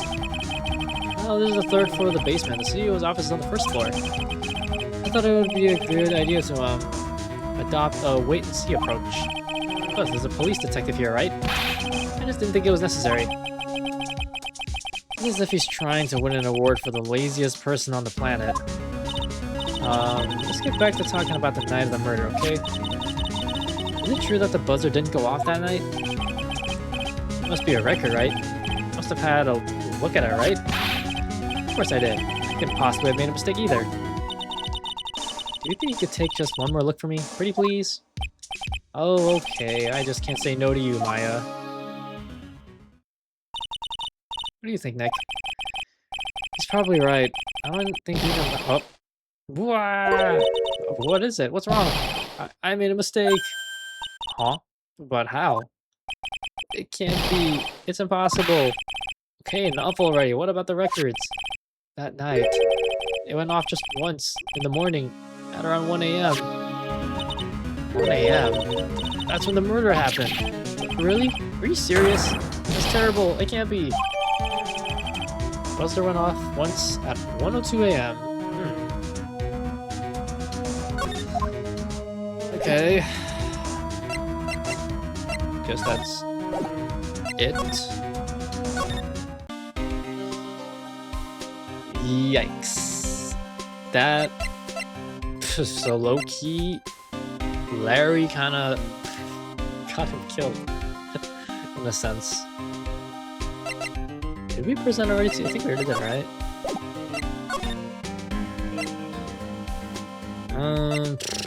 Oh, right. There's also, Adrian. Where was she?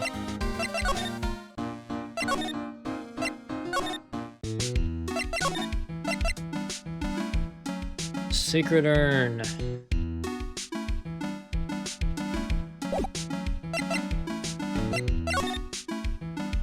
Oh, wait. What am I doing?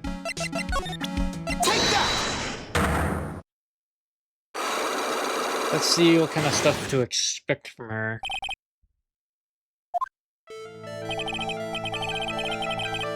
Sanders, do you know anything about the Sacred Urn? Do I know anything? I'm in charge of the entire treasure exhibit. The urn that was submitted before the court today. It's obviously not the same urn as before. Well, that's true. Maybe it isn't the same. Could be a fake. A fake? You're the one who said it wasn't the same, so that's the most obvious explanation. Do you have any evidence that the urn that was submitted at the time, at the trial was genuine?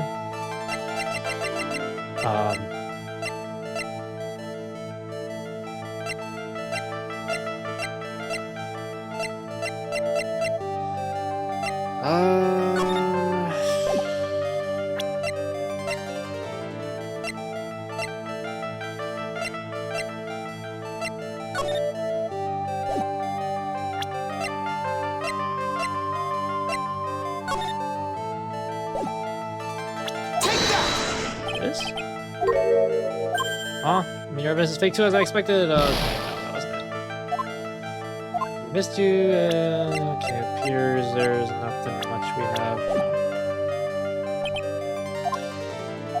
Alright, I guess we'll have to come back to this. I don't think I have anything.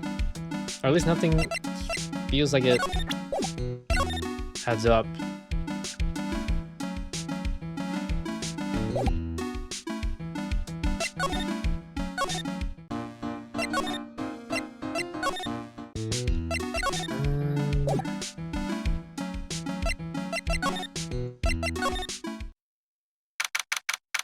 Oh.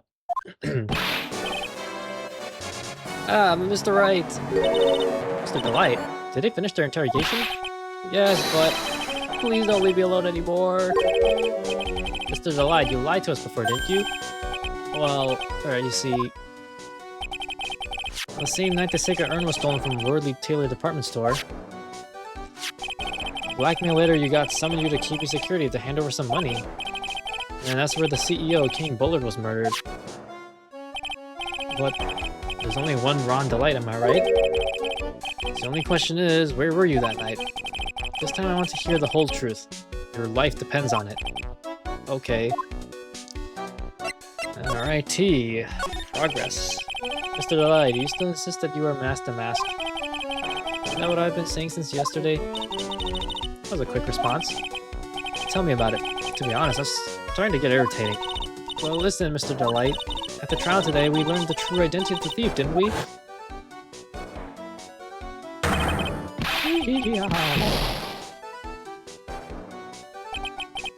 Take a good look, everyone. Unable to find a rival worthy of my genius, I was forced to create one by myself. Here I am, the tragic clown. I guess it's true. I wasn't the one who stole that urn. Of course not. After all, you were keeping security at the time. So then the person dressed up as the mask in this photo. It's gotta be Detective Atme.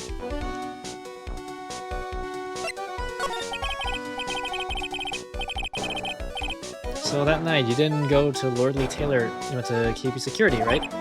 Yes, I went to keep security at the time the blackmail note said I should. Alright, what happened next? Well, I used to work there, so I knew where the CEO's office was. I knocked, but there was no answer. So then I used the keycard to unlock the door. It's probably when he dropped his wallet. When I went into the CEO's office, someone was in there. Someone? And suddenly they bashed me over the head. Bam! Was it King Bullard that hit you? I don't know. The person ran away while I was still stunned. When I came to my senses, the sight I saw left me speechless. Oh my gosh. The dead body of the CEO was right there in front of me. I thought I'd die myself. Anyway, I thought I should do something with the body. So that's why you put it in the safe? Yes, that's right. I used to be the chief of one of the security teams, so I knew how to open it. Okay, and what did you do after that? Well, I got out of there for starters. I was the one who set up the security cameras in that building. So I knew how to avoid being spotted by them. Nick, all of a sudden, Mr. Delight kind of sounds like the murderer to me. Please don't say that. Mr. Delight, is it true that 1 year ago, you were forced to quit KB Security? How did you... I'm begging you, please don't tell Desi, please. Don't worry, we haven't told anyone yet. Phew, thank goodness. No, but I suppose I'll have to tell her sometime. She'll find out eventually. Why have you been hiding it from her anyway? Desi would despise me if she ever found out I was living a life of crime. A criminal, a thief. She'd never forgive me. My marriage would be over. Knowing that, why did you become a thief in the first place? Because Desi spends money like it's water. There's no job in the world that could bring in enough money. Except being a thief. At least that's what I thought anyway. So he became masked to mask for Desiree, huh? Desiree. Okay, well. Now that we've talked with him, I guess it's time to present some evidence. It's kind of strange. What is? Up until now, Master Mask has gone after famous works of art or treasures. Why did he suddenly decide to steal this plain-looking urn that nobody would want? It sounded like it had nothing to do with the theft. Well, it wasn't me that chose to steal this urn. This calling card. Did you send this? No. Or that is, I don't know anything about that. I mean, I had other plans for that night already. That's true, you did get that blackmail letter after all. What about Detective Amy? Could he be the one that sent it? It looks that way. I can't think of anyone else. Yeah, that night, because of the letter, I had no choice but to go to KP Security. Oh, this is cool. I'm really into this kind of stuff. Oh yeah? It's one of our most valuable treasures. When we get out of here, me and Desi will go to Lordly Taylor to check out the whole treasures of Korean exhibit. Okay, I guess. Just promise me you won't steal anything, okay? Oh, don't worry. We'd be going when I'm not on the job as Master Mask. Well, that's reassuring. Think of this. I don't really think I can help you with that. Or, no, that's not it. It's just that the thing is, I don't really know if I can say one way or the other. I didn't really catch that. Don't worry, you didn't miss anything. This photo, this has got to be the real Master Mask. Sure it is. I know Master Mask when I see him. Yes, but this isn't you, right, Mr. Delight? Well, no. It was a KP Security then. So then I guess it really is Detective at me after all. Just, same thing. So, was this blackmail letter written by KP Security CEO Kane Bullard? I think so. Probably. You can only get into the CEO's office if you have a keycard. The blackmail letter said to meet at KP Security. Guess no one other than Mr. Bullard could have written the letter then. I was at KP Security at around 1 o'clock that night. I took out my wallet to open the door with a keycard, so is that when you dropped it? Oh, I'm sorry, I should have told you the truth earlier. What are you still doing with this keycard anyway? Did you return it when you left your job at KP Security? Of course I returned it, don't be silly. But it got sent back to me along with the blackmail letter. The blackmail letter? Yes, it said, use this to enter the CEO's office. Oh, I didn't know Master Mask had become so famous. Yeah, I actually bought this publicity photo. Really? Well, I'd be happy to sign it if you like. Leave an ad behind bars. Yes, please, please. Looks like Ron has totally forgotten about what happened at the trial today. That he was declared not guilty of being Master Mask. Think about this? I don't really think I can okay. This list. We found it in the office of the CEO, Mr. Bullard. Hey, this is a list of all the things Master Mask stole. That's the value of each item listed next to them. I can't help but notice this looks like Pac-Man over here. Like the yellow part. Can't unsee it. $100,000, $150,000. Are you sure that's the value of the items stolen, or stolen items? The number seemed a little low to me. Even on the black market, the prices should be at least 3 times higher than that. So he knows about that stuff because he used to be a security guard. That's the emergency buzzer from the CEO's office. Don't press it. It makes a terrible racket. Hee. Sorry. I just love making a lot of noise. I suppose that has something to do with this case? Well, at this point, I don't really know yet. After all, there were no prints on it, or anything else for that matter.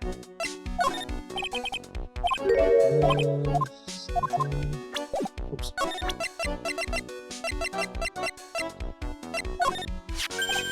Hey, this is an article about my debut heist. Boy, that was a tough one. Before I knew it, they were hot on my trail. Master Mask, he must have gotten away, right? It says in the article that he disappeared. That's right, I got a sudden burst of inspiration.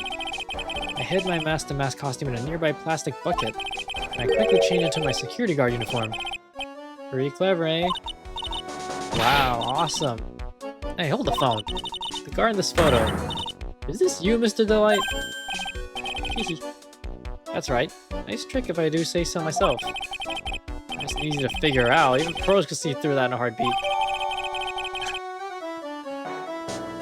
Okay.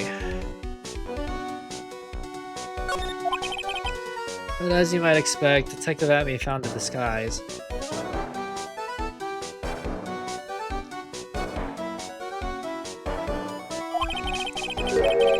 Truly deserves the title of Ace Detective. Detective Atme found the mask disguise? That's interesting. Yes, and I heard that he brought it home with him. So that's it. That's when Atme got his hands on this. Thanks to that, I got the chance to remake my costume. Must have been really time-consuming, huh? Yes, it took quite a while to complete. Anyway, a few days after that, I received the first of the blackmail letters. Blackmail letters? Got them starting when? Tell me more, now! Hey, calm down, don't get so worked up. The buzzer went off just once around the time that Bowler was killed. Oh, that's scary. Do you know anything about that, Mr. Delight? Sorry, I'm afraid I don't. I'm not surprised by how clueless he is anymore. Okay. This blackmail letter. Is this the first one you got? Oh, of course not. But this is the first one that ever called me out to a specific location. So, did you start receiving blackmail letters after this incident? Yes, just a few days after the Terror of Eminent heist. That first letter. It said, I know you did it. So someone found out about your true identity? Just like that? It's not easy being a master thief, you know. I got proof that it was you, so give up. It went on to say. So in the end, I had to give up the treasure I went through all that trouble to steal. Is that right? Hey, hang on a second. What do you mean you had to give it up? Oh, don't worry. After I put the jewel in the safe deposit box the letter specified, someone sent me $10,000. No one said anything about me being worried, you know. After that, I started getting the plans in the mail. Plans? What do you mean by that? What are these plans you're talking about? Your instructions on how to steal a crown or painting or some other rare treasure. They showed security blind spots, escape routes, and even suggested training methods. So you mean that the one who planned the heists wasn't you? No, it wasn't. I only planned the very first one. After that, I received plans from some very kind person. Incredibly detailed plans. Sounds like Mr. Delight is thankful to the person that was blackmailing him. So Ron Delight was Master Mask after all. But someone else is behind the thefts. Someone who planned them all out in detail. All I had to do was deposit the treasure I stole into the safety deposit box. Or safe deposit. Then I just waited for the cash to come in the mail. I tried not to look so gleeful about it. So you went after the sacred urn because of one of those plans too? Well, see, truth is, I've never seen the urn. All I did was follow the instructions and steal what I was told to steal. Mr. Delight, is everything you just told me the truth? Yes, but please don't tell Desi, okay? From the mask's second heist on, he was stealing as directed by blackmail letters. Ron, before we go, there's one more thing I want to ask you. Yes? Please don't hurt me. Mr. Kane Bullard, do you swear that it wasn't you who killed him? Yes, of course. I can never. I'm not lying. All I did was hide his body in the safe. And I was afraid they'd discover what I did. So I turned myself in yesterday. Why? Well, if the judge had ruled that I was guilty of robbery, then I'd have an alibi, right? I guess so. Really clever, Mr. Delight. Guess I have no choice but to take Mr. Delight at his word. Mystic Maya! Hey, Pearly! I'm back. Hey, Pearls. What have you been up to this whole time? The secret urn, Mr. Nick. I took it back to Korean Village to have it examined. And? What'd you find out? Well, there's no need to worry. This is the real urn. Phew. That's a relief. I was really worried. But there's one small problem. Problem? These cute little pink splotches. They said that it's paint, and that they were put on the urn recently. Why are we talking about the pink splotches again? What's the big deal? What's the big deal? We gotta find out how they got there. That's the big deal. Yes, Mr. Nick, we gotta find out how they got there. Okay, we'll go find out how they got there. Please don't forget about me. Ah, see, now we can use this to... Got it. Just a quick sip.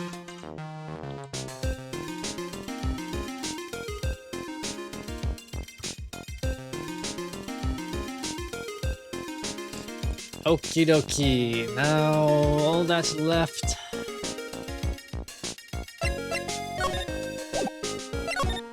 What is left?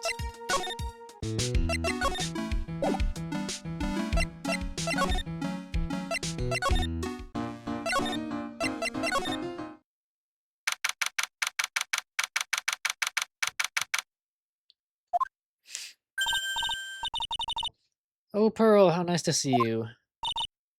Hello there. I haven't seen you around lately. What have you been up to? Well, actually, I was having this urn examined. Oh, I see. Maybe if we take another good look at this urn, we can figure out the mystery of what actually happened here. Nick, let's look around one more time. Something about us bothering me. The box that the sacred urn was in. Looks like there's some pink paint on it too. It's definitely the same color as the stuff in the urn. I think I know how the paint got on it now. Alright, let's investigate again, Nick.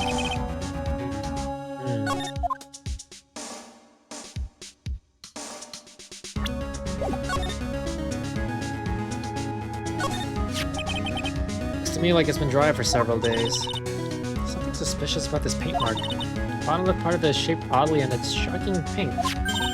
Mr. Nick, could it be that this odd shape is... Yeah, I'm pretty sure this is it. Ah, that's the box the sacred urn was in. Look here, there's a little bit of paint on the box as well. Wow, you're right. Look, it matches. What is it, Mr. Nick? This is all turning out exactly as I thought it would. It's all starting to become clear. We're that much closer to solving the mystery of what happened to the urn.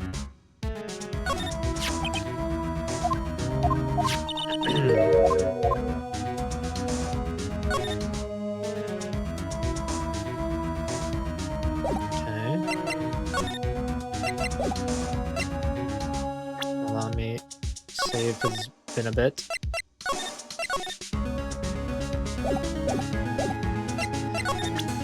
Okay, let's expose her lies.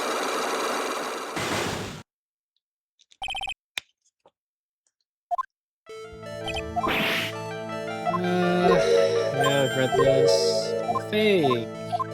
It's a bit of evidence that claim the trial of Sorry to break it to you, but the urn is the genuine article. Rose went back to Currane Village and had it examined. Is that right? That's nice, but I don't see how... What you discovered was that the urn had been broken again. Did you say again? She broke it. Yes, it was broken once a year ago. It looks like the same thing has happened. Quite recently, too. Recently? Are you saying that this urn was broken recently? Yes, that's exactly what I'm saying. Why do you think it was broken recently? How do you know?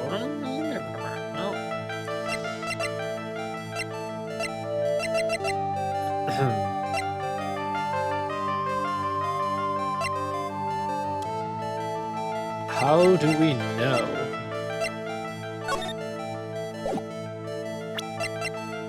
From... This poster. It was made recently, right? Poster? Ah, the poster for the exhibit. At the time when this photo was taken, the urn said, "I am" on it. But now, for some reason, for some mysterious reason, it says, Amy. When the urn was fixed, the letters were transposed. Ah, I am. What does that even mean? I don't know anything about that. I wasn't even there when the photo for this poster was taken. That was a mistake. Now, tell the truth. Ah, oh, wait. 4? Even if the urn was broken, I had nothing to do with it. Huh? Yes, that's it. It must have been one of the people at the photo shoot. Probably dropped it. I'm sure that's what happened. It looks like she's not going to give up that last Psyche Lock so easily. Do you have any proof the urn was broken here at Lordly Taylor?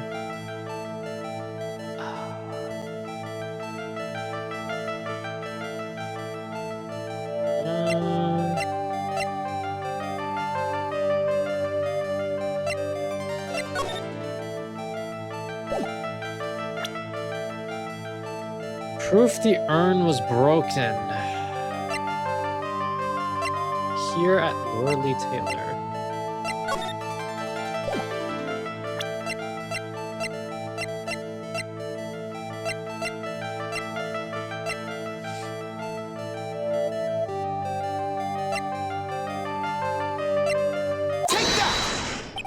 Well, Miss Andrews, what is this supposed to mean? There's pink paint all over this urn. Ugh. And there's pink paint all over the floor and walls of this basement warehouse. In other words, this urn was broken here. Can't weasel out of this one, Miss Andrews. But, uh-oh, she's trying to make her escape. But you can get pink paint anywhere. Well, there's none in my office, that's for sure. Well, there is in my room. Liar! Anyway, the paint on the urn and the paint on the floor. There's no proof that it's the same paint. Come on, this is getting ridiculous. The proof linking the paint on the urn and paint on the floor is box. This box. The urn was stored in this, right? Yes, that's right. Well, there's pink paint on this box as well. Ah! I think you already know where I'm going with this, don't you? Yes, more or less. Paint on the floor has an odd shape imprinted in it, doesn't it? Yes. If you put this box into the impression in the paint, you can see it fits perfectly. Which means this box was dropped right over there. And that is when the urn was broken. Your name does you justice, Mr. Wright. There we go.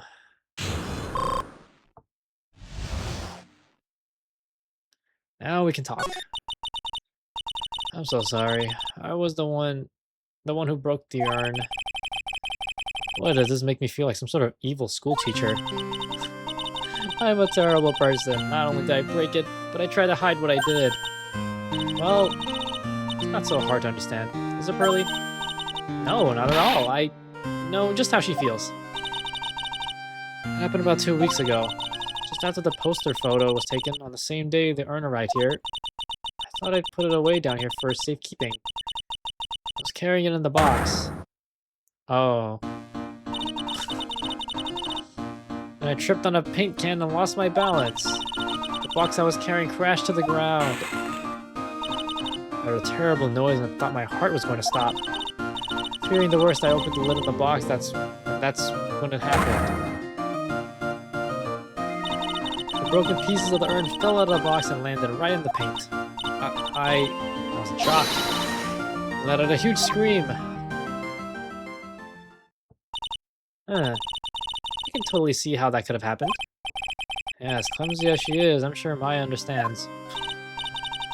Well, I knew it was the most important treasure in all of Korean Village.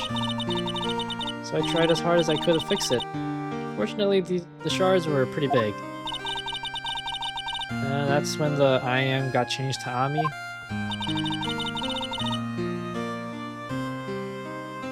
I didn't know how it was originally written, but any sane person fixing it would have assumed it said Ami. Damn. Any sane person? Really? Oh, Pearls. She said she wasn't very good at spelling. Anyway, I put the urn into the storeroom and no one had seen it since then.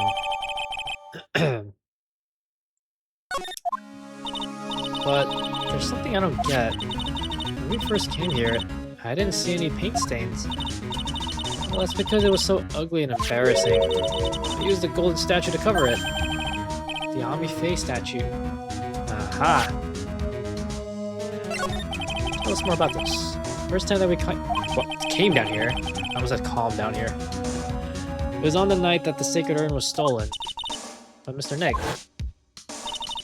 there were no paint marks on the wall or floor of the warehouse when we were there. Well, there's a good reason for that. On the day of the crime around noon, that golden statue just happened to arrive from the mountain training hall. And we realized that the statue would be the perfect size for covering up the paint stains. That's why I put it where you first saw it. I see. Now it makes perfect sense. But there's still one thing I find strange. What is it, Pearl? The day after the urn was stolen, we came here again. And at that time, the statue had been moved and the paint was clearly visible. She's right about that. Well, Miss Andrews? Huh? What? I don't know anything about that. I placed it there to cover the paint, so why would I move it again? Well, then who was it? Who would have done it and why? On the day before the theft, the statue was definitely closer to the door. And the next day it was moved, but why? Interesting. Yes. It looks like there's some connection between the sacred urn and the murder case. Why? Why do you think so, Nick? Because that night, the real thief, Ron Delight, was at KB Security. So then why did another Master Mask show up here? A lot of different things are pointing to one undeniable fact. One undeniable fact? The murder trial is starting tomorrow, but looks like that thief is going to be making another appearance.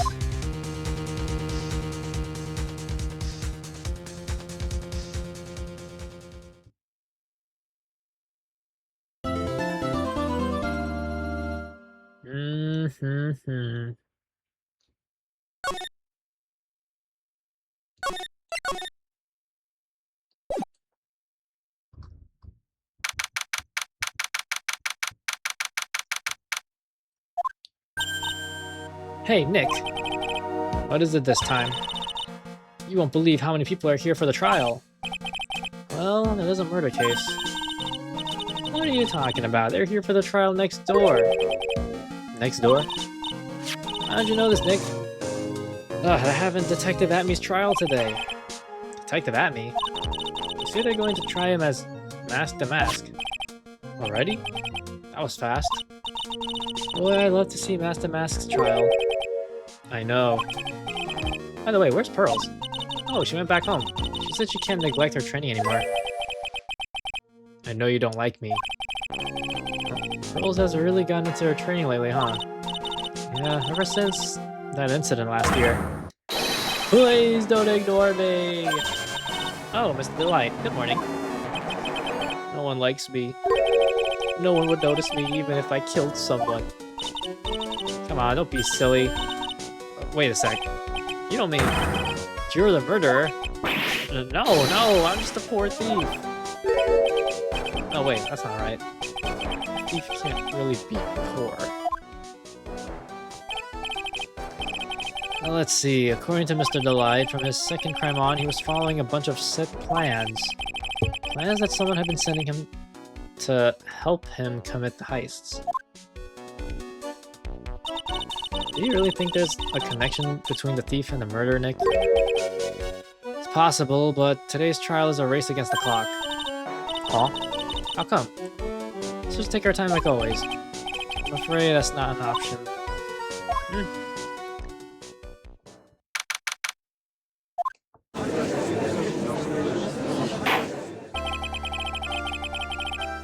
Court is now in session for the trial of Mr. Ron Delight. Defense is ready, Your Honor. You're ready? Preparation is the last refuge of the weak. Oh, brother.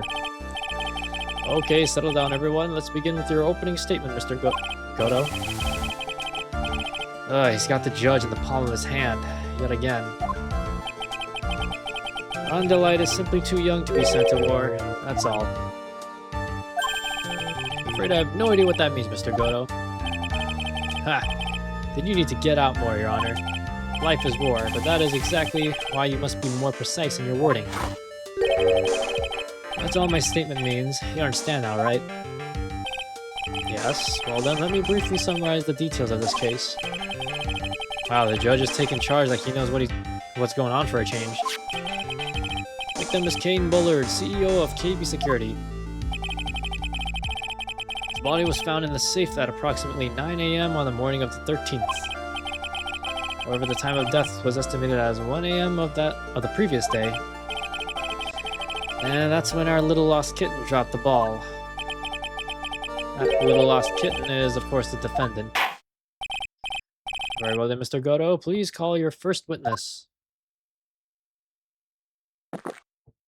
I never drink more than 17 cups of coffee during any given trial. What the? The first one is always the best. Mr. Goto, your witness? This music sounds like something I'd hear in, like, Pokemon. Like the DS. Okay then, let's hear what the defendant, Mr. Ron Delight, has to say for himself. The defendant? Well, Mr. Wright, does the defense have any objections? Maybe a bit of a disadvantage having the defendant testify, but... I remember when Mia was defending me. She allowed me to testify so she could do the cross-examination. She put a lot of trust in me back then.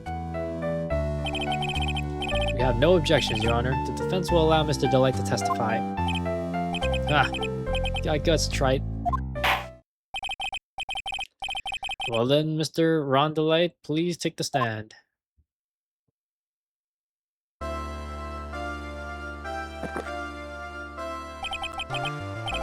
You did it, didn't you? Yes. What? No, that's not true. For a moment there, I thought we'd set the record for the shortest trial ever.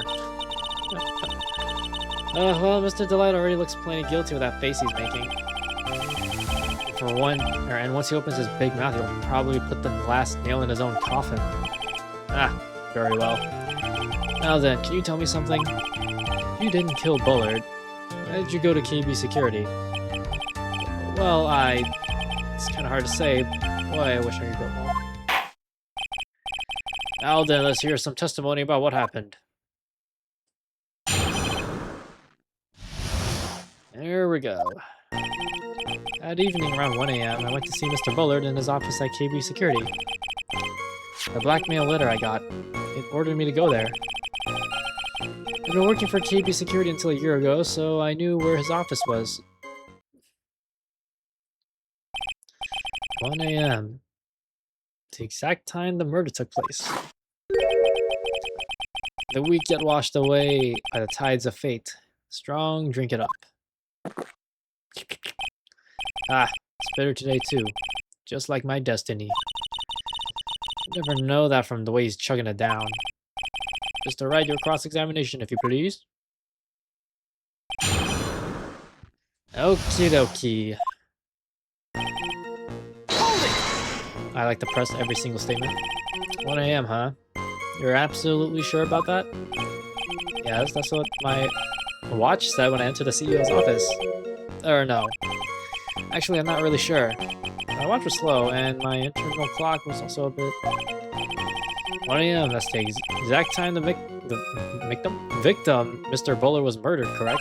It's too late for a coffee date, that's for sure.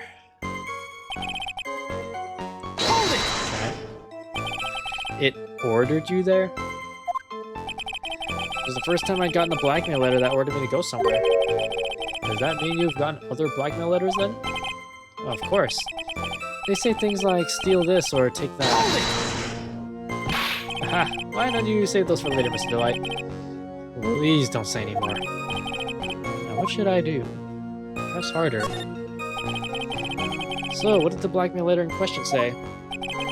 It said to bring $50,000. Money, eh?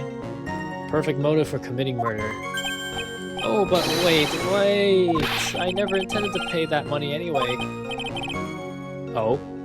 Is that right? After all, he had nothing to hold over my head. I had nothing to be afraid of. An important point indeed. Bonk.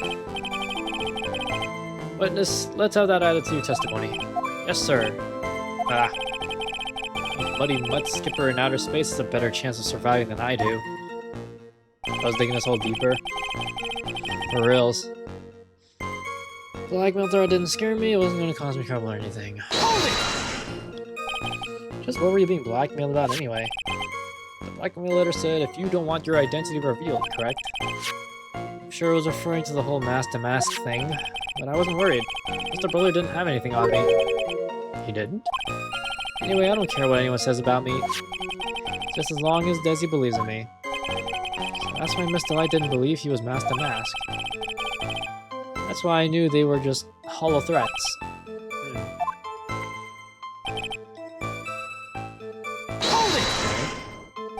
You used to be a security chief for KB Security, right? Yes, that's right. A security chief? You? Yet, a year ago, you were fired without notice. Revenge for an old grudge? Perfect motive for murder, wouldn't you say? This isn't good. Maybe I should change the subject. Life after being fired, why he was fired, don't say anything.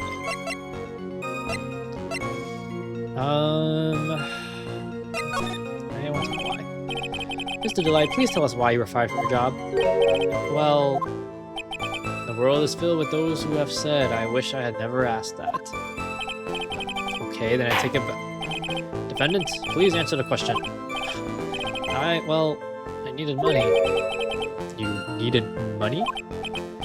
Well, you see, Desi loves to spend it. It's kind of her hobby. Not exactly the best hobby in the world, huh, Nick? My salary wasn't nearly enough, so I stole data from the company. Come again?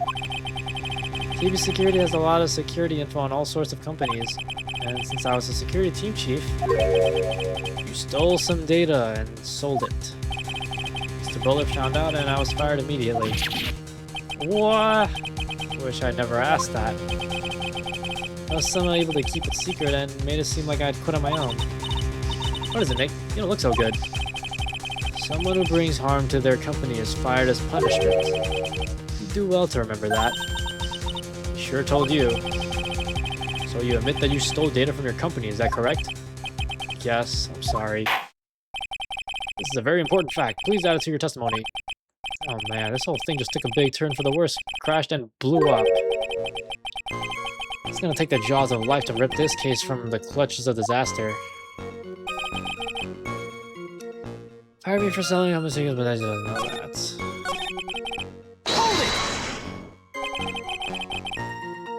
Uh-huh. Why would you do something like that? Oh, for Desi's hobby, what else? Wasting money, huh? It's not a waste. So Mr. Light doesn't know that her husband was fired, does she? So it would seem. I'm not sure what to think about couples who keep secrets like that from each other. I can't believe it. This case has gotten even Maya to think seriously about couples. Please try to stay focused, Mr. Wright. There wasn't much to his testimony, was there? Sounds like he's avoiding something. At least that's what it sounds like to me. Uh-oh. I got a bad feeling about this. Better be careful. If we don't find a way to make him spill the beans, we'll never get closer to the truth. Yeah.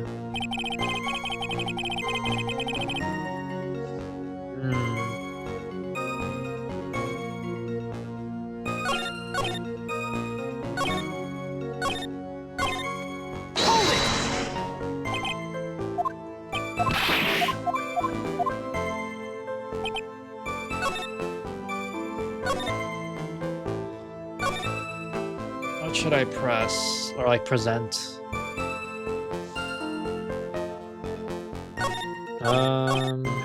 See Buller in his office. Nothing here. Blackmail letter I got ordered me to go there. Threats didn't scare me. It wasn't going to cause me trouble or anything. Working for KB Security a year ago and they knew where his office was. Fired me for selling company secrets, but Desi doesn't know about that.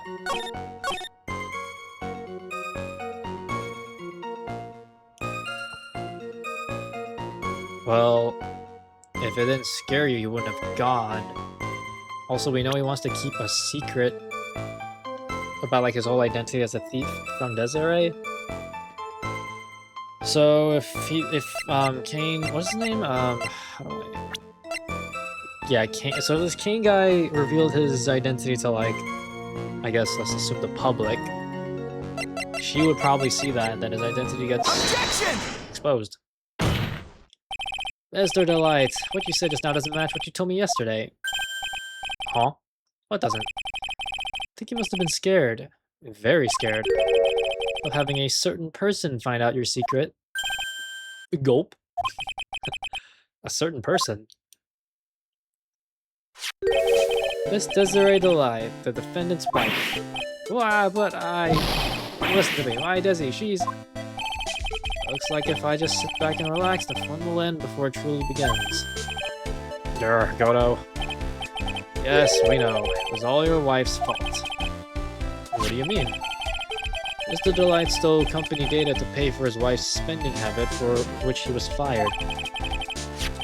Unable to face his own wife, someone used his dirty little secret to blackmail him. That is how this murder came about. Oh. Oh, everything is falling neatly into place for him. Don't talk about my Desi like that, or you'll be sorry.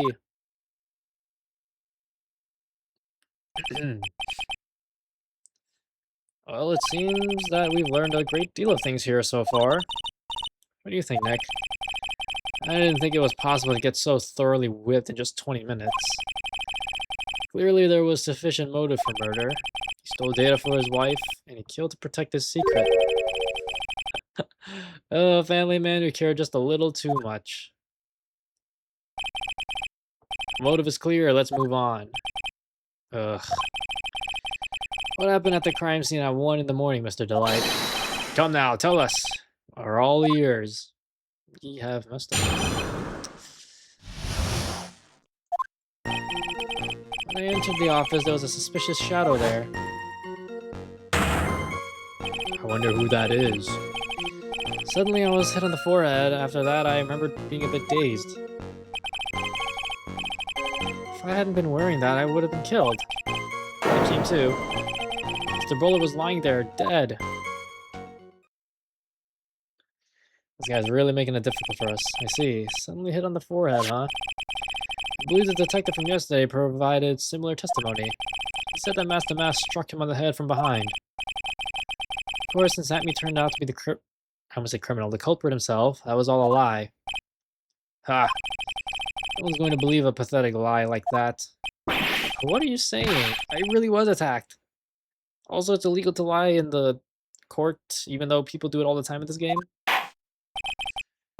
We'll find out if what you say is true or not during the cross-examination. Got that, Mr. Trite? Don't go easy just because he's your client. If I see any sign that you are, I'll treat you to another cup of my special blend.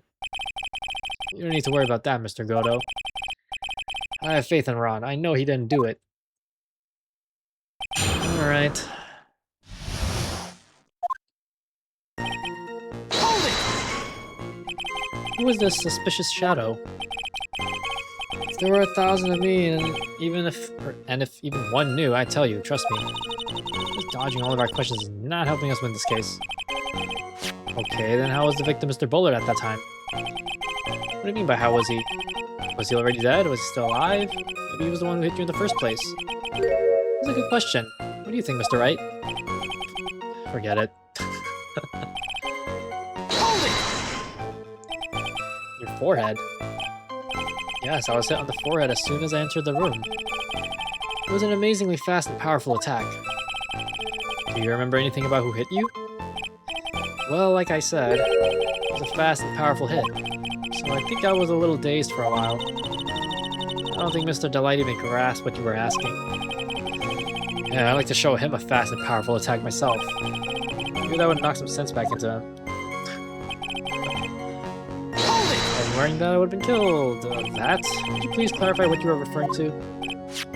Why, my Mask to Mask costume, of course. Oh, wait just a moment. Mask to Mask? Huh? Oh, did I forget to mention it before? Just to be on the safe side, I dressed as Mask to Mask. Then I descended upon the office of the CEO of KB Security. What? Nick, did you know about this? He never told me this.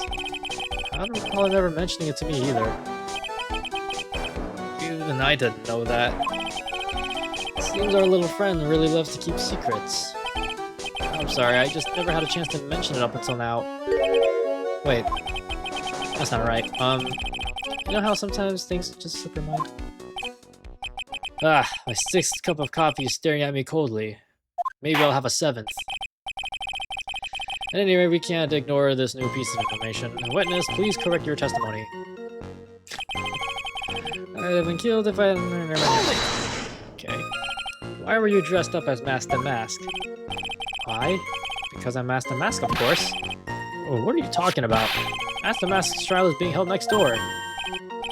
Yes, I guess so. Anyway, at that time, I thought I was being blackmailed over the Master Mask issue. So I thought I should go with him, just to be safe. Oh boy, let me tell you, it's a real pain to move around with that cape. That's why it took a lot longer than I expected. Took a lot longer? What is he talking about? What do you mean by it took a lot longer? Oh, opening the safe, of course. The cape got caught on the safe door, you see. This all happened when I was hiding Mr. Bowler's body. Whoa, what was that? Back up a second. Yes? You were the one that hid the body in the safe? Oh, well, yeah. Inconceivable! Oh my god. Just wrap it up, man. Let him go to jail.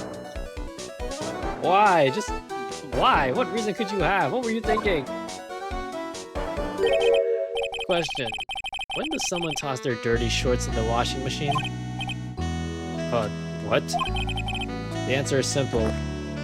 When they take them off. As usual, I have no idea what you're saying. Do you mean that Mr. Delight hid the body because he's the murderer? Ah, so you're not as stupid as you look. This metaphor this time was really obscure.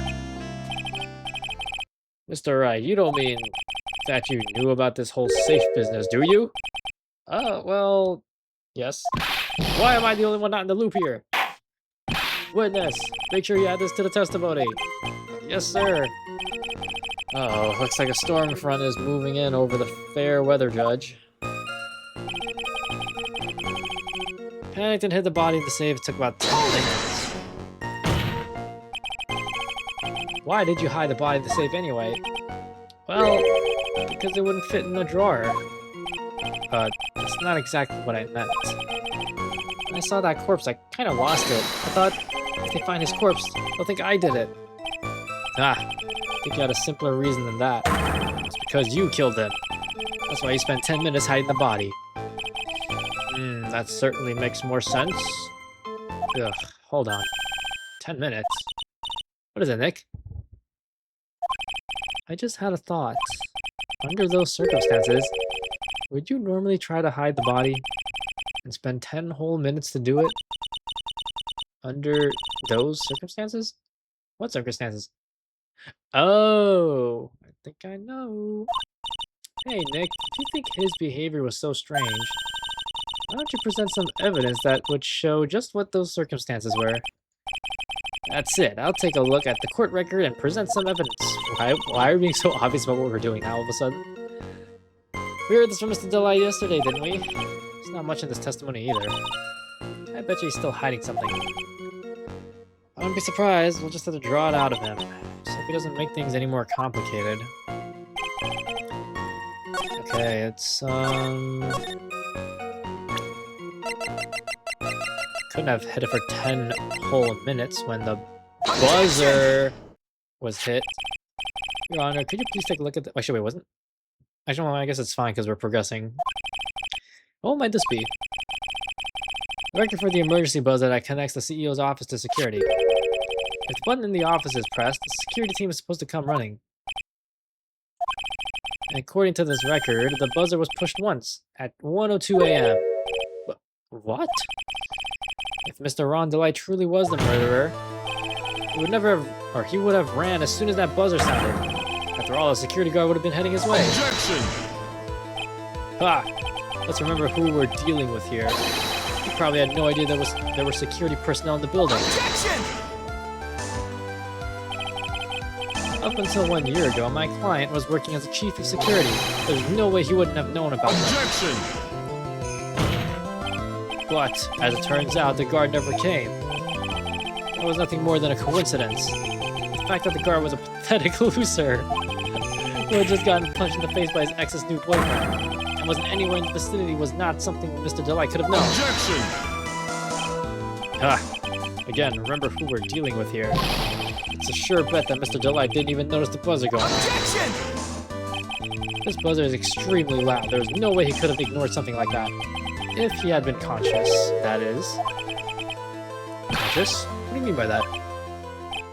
Ugh.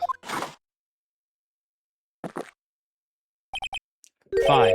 Let's hear your theory. Recall the defendant's testimony. The moment he entered the victim's office, someone attacked him.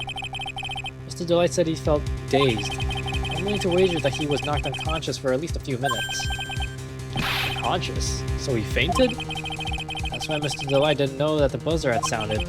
That's why he thought he had time to hide the body. So what are you trying to say? Mr. Delight was knocked out and the buzzer went off soon afterwards.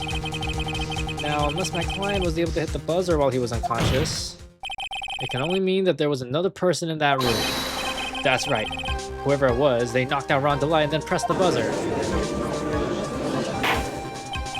Order in the court. Mr. Wright, this is... Objection! This is preposterous. It was this kid. Ron Delight is the one who killed King Bullard. Objection! But who pressed the buzzer? It was... victim, of course. He pressed the buzzer when the defendant attacked him. He didn't die right away. Must have held on long enough to push that button. So King Bullard sounded the buzzer himself. What is your opinion on this, Mr. Wright? I need to prove that the real criminal was there at the scene, but how? Can I prove that it wasn't King Bullard who sounded the buzzer?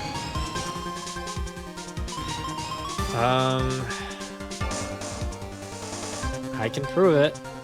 We don't have much of a choice. If we say no, we kind of like... Defense opinion is this, Your Honor. This piece of evidence proves that it wasn't the victim who sounded the buzzer.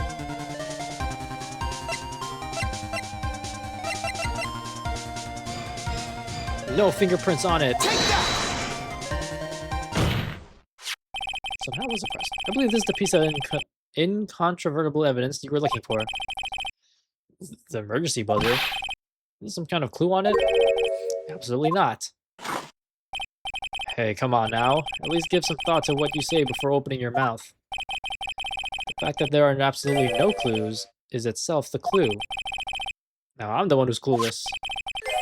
This button has no fingerprints on it. If Mr. Bullet had really pressed it himself, naturally he would have left his fingerprints behind. Phew. Somebody with gloves. Objection! Probably.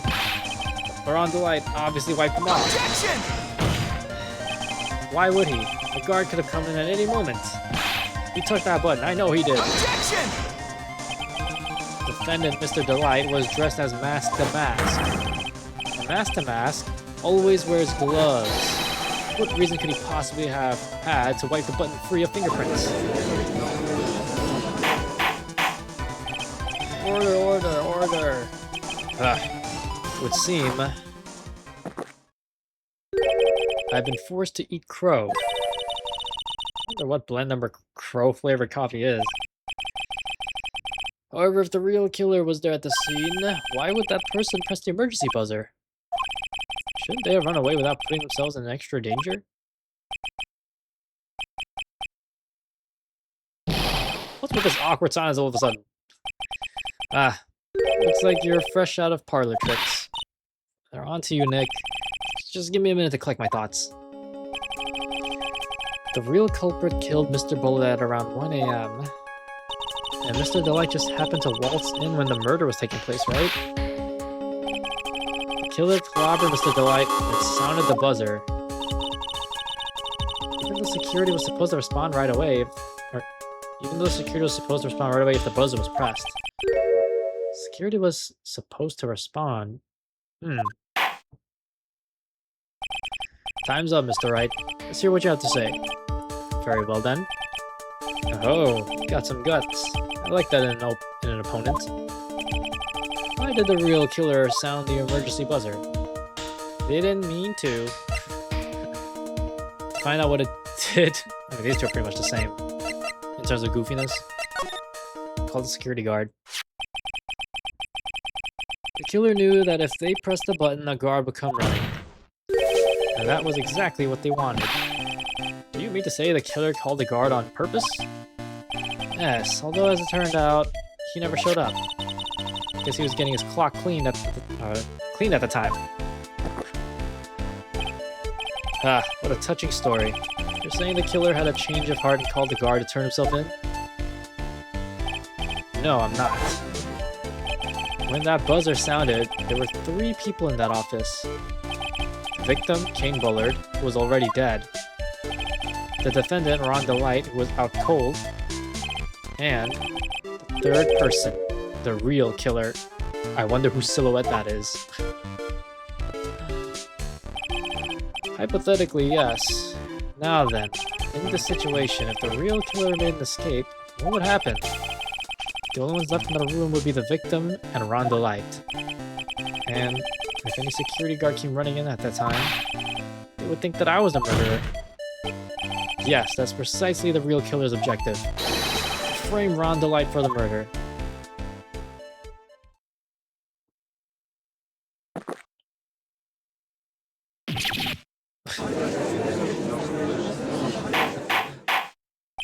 Order, order, order. Ah, it would seem I've been made to eat my words once again. Actually, you've been made to do a spit take with a cup of coffee. Mr. Wright, who was it? Who was it that tried to frame me? Wait a second.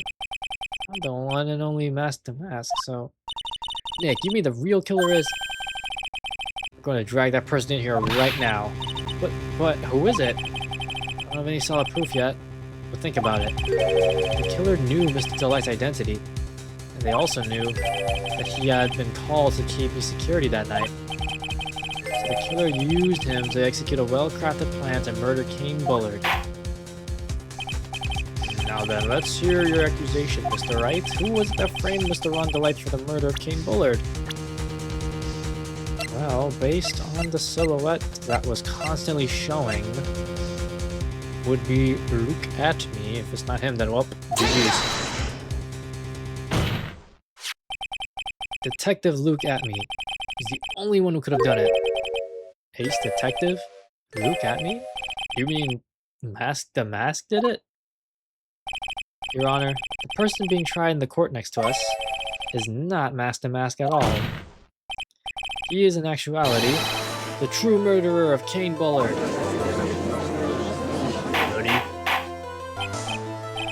Order, order. Mr. Wright, explain yourself. Theft and murder. Which is the more serious crime? Not even close. Murder is the more serious crime, of course. It's a capital crime subject to a capital punishment. Please remember the trial from yesterday, if you would. When Luke Admin confessed, there was a huge commotion in the courtroom. Of course, the famous detective was unmasked as Mask the Mask. Instead of being convicted of murder, he was found guilty of grand larceny. That was his true objective all along. To be found guilty? Mask the Mask had a perfect alibi for when the murder took place. He was stealing the urn at Lordly Taylor. In other words, being found guilty as Mask the Mask was Luke Abney's airtight, watertight, and unassailable alibi. Guilty verdict. That was an alibi? What? You know, it's almost time. For what? For Luke Atney's verdict. It was a pretty simple trial, after all. If we're going to stop this trial and stall that one, we need to do it now. Of course. That's assuming you have proof that the detective was the one who committed the murder. Mr. Luke Atney's trial has indeed attracted the attention of the entire country. If we were to intrude and fail to provide adequate proof of his true crime, Mr. DeLay would be left with no grounds for appeal. Am I really sure about this? Ha! That's only good when your life's the ante. Mr. Right, I believe you. Mr. Light. So, please, I'm begging you. Thanks, but my decision will determine the rest of your life. Can you really risk your life like this? Phoenix. What was that? Don't stray, Phoenix.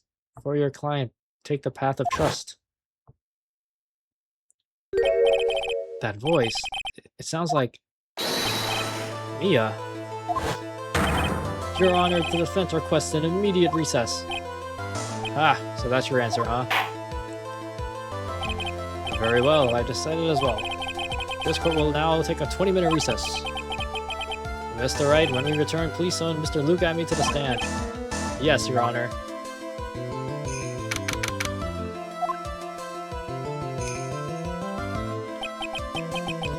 Hee. Well, sir, Detective Atme. I have to say, Mr. Payne, you performed splendidly. Oh no, Sir Detective Atme. You were the one who... Oh, that's enough. Look at this, Judge. This court sees no reason to further prolong this trial. This court finds the defendant Luke Atme... Hold it! Wait! Don't hand down your verdict yet, please! Well, Sir Lawyer, welcome to my courtroom. Oh my god, his eyes. Who's this hoser, eh? My name is Phoenix Wright, attorney at law. And I wish to file an accusation against this man, Luke Atme. Accusation? You accuse Master Mask. That man is not Master Mask. He's just a ruthless murderer. What?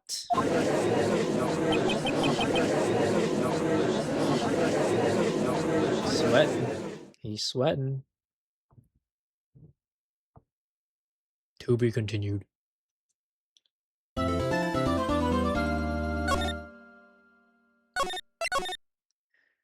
Alright, looks like we're almost closing in on this.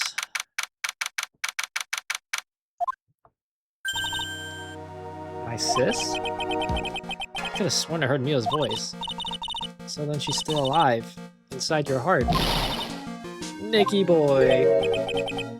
Oh, Mr. Light. Is it true that Detective is the real killer? To be honest, I don't have any definite proof. But he's the only one who could have done it. But wasn't he at Lordly Taylor that night? Not to mention, we don't exactly know his motive. I mean, why would Detective Atme want to kill Kane Bullard? Or Bullard. I don't know if it's Bullard or Bullard, I just say Bullard. Oops, it's almost time. Better get back to the courtroom. I gotta find some solid proof. It's gotta happen sooner rather than later.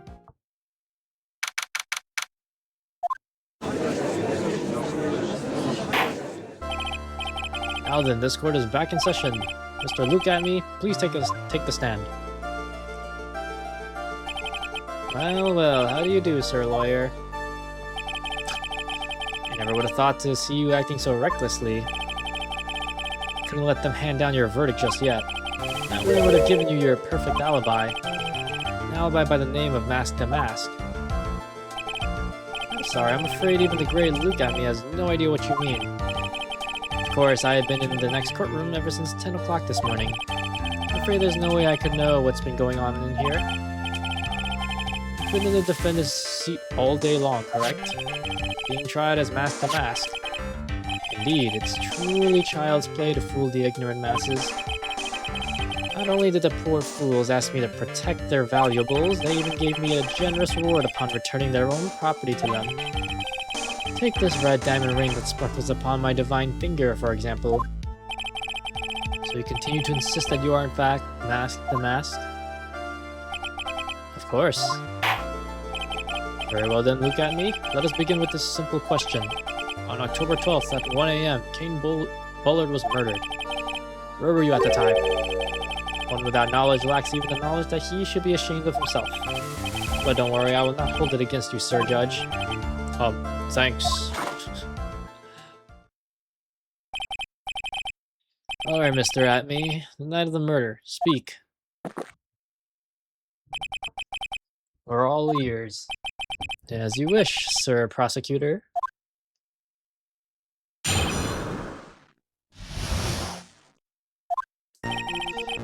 I was stealing the urn as Master Mask, just as I announced I would. I had more than enough time to prepare. It was a pathetically easy job. The photograph contains no words, but in this case, one turned out to be my witness. The time at which the camera captured Master Mask was the same time as the murder. It seems the main point of the discussion will be this photo of the crime scene. Everything else up until now was all part of his plan. There has to be a secret to this picture as well. Even the great Master Mask cannot be in two places at once. Now then, if you'll excuse me, I have a verdict to receive. Unfortunately, Mr. Atney, we still have to do your cross-examination. A fool is too foolish to know that he is a fool. I'm just trying to say that you're full of it, Nick. The only thing that's full of it is his alibi.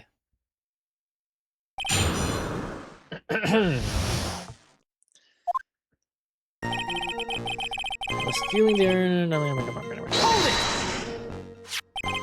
So this photograph is the proof, correct? Indeed it is. Wait a minute. The man in the photo is certainly wearing a mask. Yes, that is why I am called Mask the Mask. Conveniently, that also means that there is no way to tell who this really is. What do you mean? Objection! Ah, are you saying that this is not in fact Luke Atney? That it could be an accomplice dressed up as Master Mask to create an alibi? Oh, what an interesting idea. Are you saying that I, the lone wolf from Luke, had an accomplice?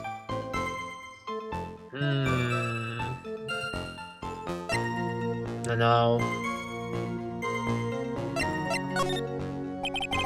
If Luke Atney was at KB Security during the murder, the Master Mask in this picture has to be a fake.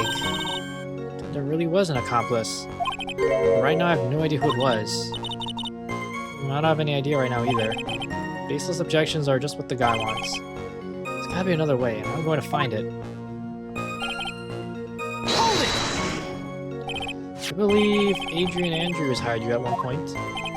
That's right. That was over 20 days ago, if I'm not mistaken. You sent the calling card to Lord Lee Taylor 10 days before the heist.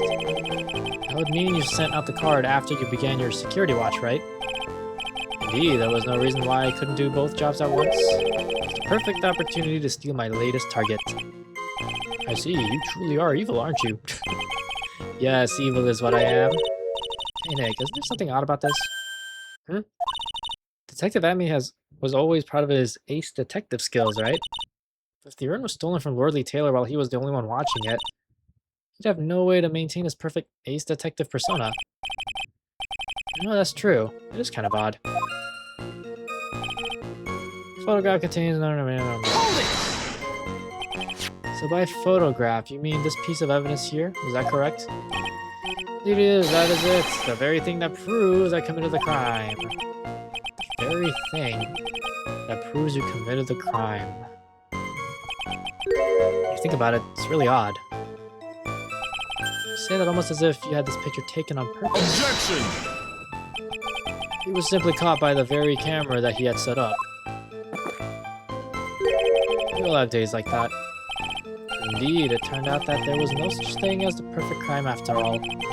Life is truly an ironic thing, a sad blue melody. Looks like I'd better gather more information for now.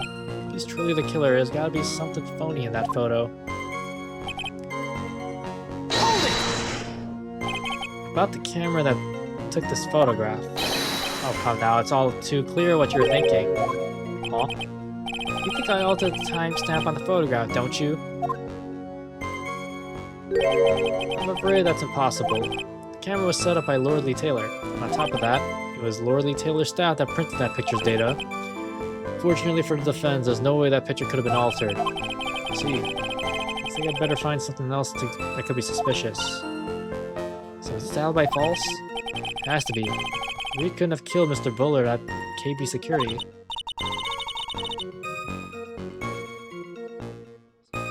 But I'm not really spotting anything unusual. There are two possibilities. Either mask to mask in the photo is a fake, or the photo itself is.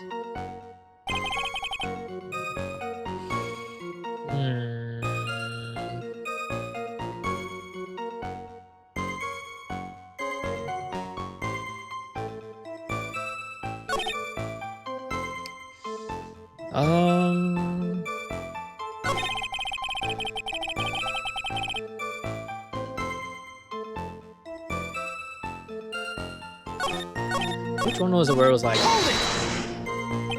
like an option? Proves I committed the crime.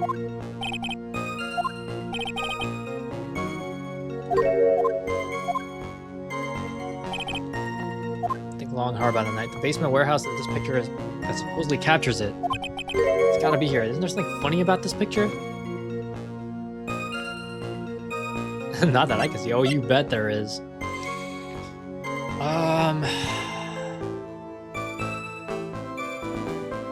Hold on a minute. My brain is braining. Are you implying that this picture is a fake? You bet I am. There's definitely something strange about this picture. We took a look around the basement warehouse that night before the theft took place. There's something in this photo that doesn't match my memory of that night. Very well then, let's hear what you have to say. I know exactly what about this photograph do you find funny? This no statue. Funny part is right here. Why this is a blood stain. Ah, blood, now this case is getting interesting. Not exactly. The stain is actually pink paint. Oh, just paint. And peach colored at that. From blood to peaches. The judge sure loves going on his wild tangents. The problem with this photograph is not the paint. The problem is when you consider the layout of the basement warehouse. It turns out that something that should be there is nowhere to be seen. Well, Mr. Wright, what is supposed to be in this picture instead of the paint stains? The statue. The supervisor of the treasure exhibit stated the following. Well, there's a good reason for that. On the day of the crime around noon, that golden statue just happened to arrive from the mountain training hall. The statue will be perfect size for covering up paint stains. That's why I put it where you first saw it. I myself was there the night the theft took place. Saw the statue in that spot. If this picture was truly taken on that night, then that statue should have been there. Objection! But when I went there the day after the theft, that statue of the old bag was sitting in the corner. Perhaps it was somehow pushed there accidentally. Your Honor, this statue is slightly larger than yourself and quite heavy. It would take more than an accidental push to move in that distance. In that case, can you prove it? Can you give us the rhyme and reason as to why the statue was moved that night? Can you do it, Nick? Never mind who moved it. The real question is, why did they move it? Mr. Wright, I hope you're prepared with your answer. Who was the one who moved the gold statue of the... Well, I had... Was it Luke? The one who moved the statue is none other than Luke at me. Come now, sir lawyer. Here you go again on one of your strange delusions. Mr. Wright, what basis do you have for your strange delusions? It's very simple. The witness was the only one in the basement warehouse that night. That is indeed very simple. However, just expect you guess. Why would I want to move a heavy golden statue? The reason for moving the golden statue. Here's where our battle really begins. Well, Mr. Wright, what reason did the witness have to move that statue? The reason can be found here in this photograph. Look at me. You pretended to be masked to mask to create an alibi by showing you were at Lordly Taylor that night. This photograph contains a single fatal flaw. If the statue had been there, your lie would be exposed like cheap film at a drugstore. That's why you had to move that statue. Single fatal flaw? Interesting theory. Please enlighten us. Just where in this picture does this lie exist? Well, it had to have been the time, I think. Yes. Naturally, the line in this photo is the timestamp. What do you mean? Tell you exactly what I mean. On the night in question, Luke and me went to KB Security and murdered King Bullard. Therefore, it's obvious. It would have been impossible for him to have been Lordly Taylor at this time. Yep. What does that have to do with the statue being moved? Remember, if you will, Your Honor. When was the statue placed besides the warehouse door? Well, the statue was taken down to the warehouse on the day of the crime. And it was placed there in order to cover up the paint. Exactly. Luke and me had already decided on the time when he was going to kill the victim. So, in order to create an alibi for that time, he took this picture days before the murder took place. What the? Of course, the statue hadn't yet been brought down to the basement warehouse yet. Ah, so on the day of the crime, Mr. Etney must have been quite nervous. As nervous as a long-tailed cat in a rocking chair factory, so to speak. Why? Because something that wasn't supposed to be there had been brought down and placed where it wasn't supposed to be. 1 a.m. on the day before, and then he moved it. And that is why Luke and me had to move the statue on the night of the murder. And he did it to make the room match with the way it had been in his photo. Ah! Order! Mr. Remy, is this true? One moment, Your Honor. Have you forgotten this? What's that? Data for the basement warehouse computer. According to this, the camera did indeed go off on the night of the crime. Objection! It's true that the camera had been set up by the Lordly Taylor staff. However, the program used to manage that data was yours. That alone would have allowed you to tamper with the data.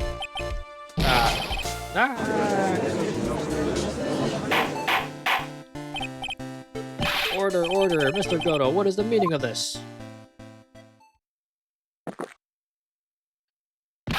Goto, I warned you about making me wait, now put that coffee down. My 11th cup. This guy's gonna get a heart attack. Promise to drink no more than 17 during the trial.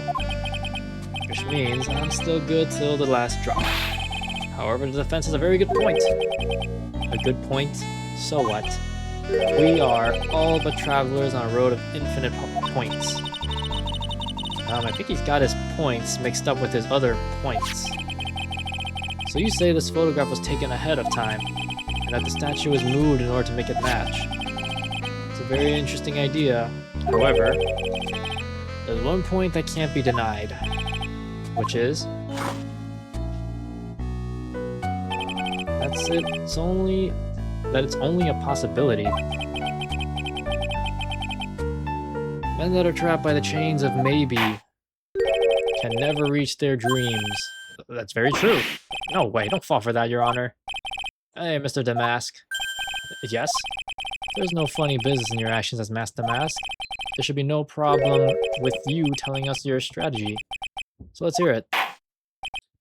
Yes, please provide this court with your testimony about your plan to steal the sacred urn. There we go. I first received the request from Lordly Taylor about 20 days ago. The urn was placed in a box, and it was then sent to the warehouse. Hence, I was actually unable to see the urn for myself until the day of the crime. And it was an extremely valuable treasure, so I sent my car 10 days beforehand.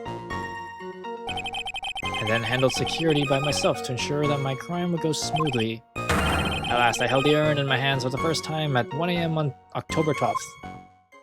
Yes. That's pretty much all stuff we heard before, isn't it?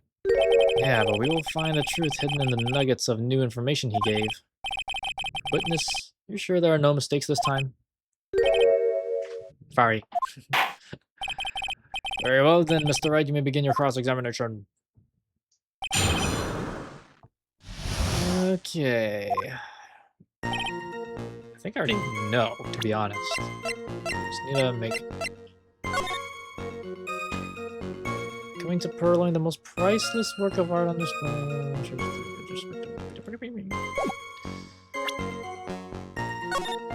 See, this is weird. For now, we'll just press every statement. You were asked to guard the urn by Miss Adrian Andrews, is that right? Indeed, it seemed that they had heard of my sparkling reputation. So Miss Andrews is still attracting the weirdos. You better watch out too, Maya.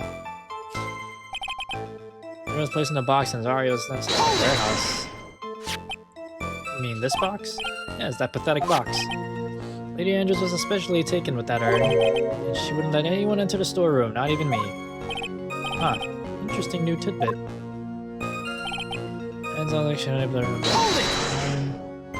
So you're sure that you had never seen the urn before? Indeed. You may ask Lady Andrews to confirm for yourself. My security was focused entirely on the entrance to that warehouse. Alright, look at me. Let no information whatsoever slip through my fingers.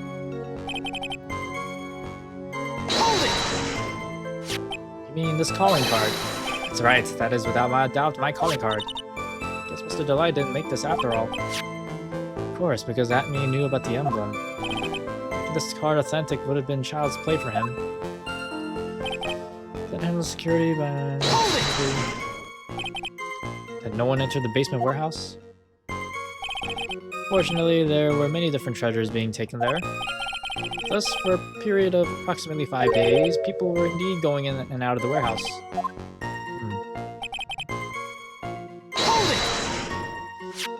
And this is the photo that proves that, huh? Indeed, to be honest, even if a photo was taken, I didn't think it would matter terribly much. Hey Neg, if this photo's a fake, Detective Amy might have stolen the urn whenever this was taken. That's true. But he's been saying that he never saw the urn until that night. If we can prove that he's lying there, we can wrap this up and put a bow on it. To take a good hard look at the court record. Tex has been covering his tracks. There's only one thing we need to prove in this cross-examination. That he took this photo well before the actual night of the crime. How do we do that? So one thing that Admi stated very clearly that he had never seen the urn before he stole it. Prove that he's lying. See, he never saw it.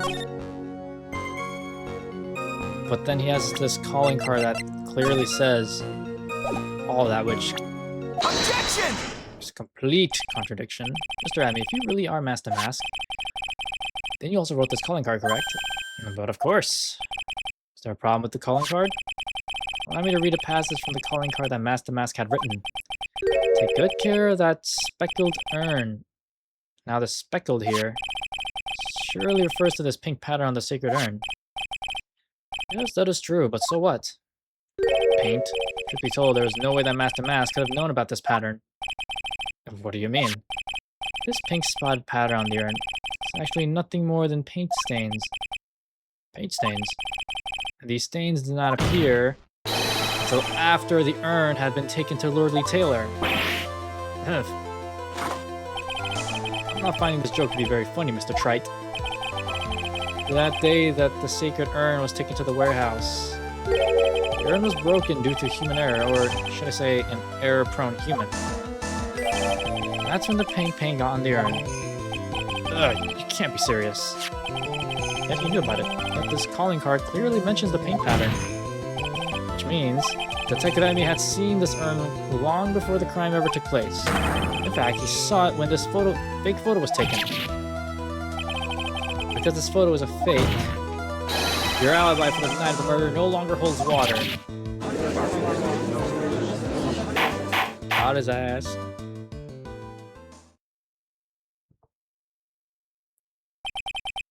Witness, do you have anything to say for yourself? Alright, that did it. He's broken. Nick? I think it's still a little early for a victory pose. Huh? Ah. So sad. No one has any conviction these days. Conviction, you say? Yesterday we all decided unanimously that this man was Master Mask. Now we're calling him a murderer. I don't think we're being a tad fickle. That's a good point. No way, don't fall for that too, Your Honor. You say that Luke Atney was the one who killed Kane Bullard? Let me ask you this. Why would he do that? Excellent point. Motive, Mr. Wright, motive. Might you my merry murderous motive manifest? Nick, he's getting his second win. He prepared an alibi and pinned this crime on Ron Delight, as you say. Must have had a very strong motive for a murder. only one with any motive we've seen is Ron the Light. Isn't that right, detective? Indeed, according to my own research, the boy's motive is clear. Without a motive, it's nearly impossible to prove guilt in a murder case. Now then, maybe you can enlighten us as to what the defendant's motives were. I'd be honored to, sir, old-timer. They're doing everything they can to make Ron look suspicious. Despite our lack of hard information, this may be our only chance.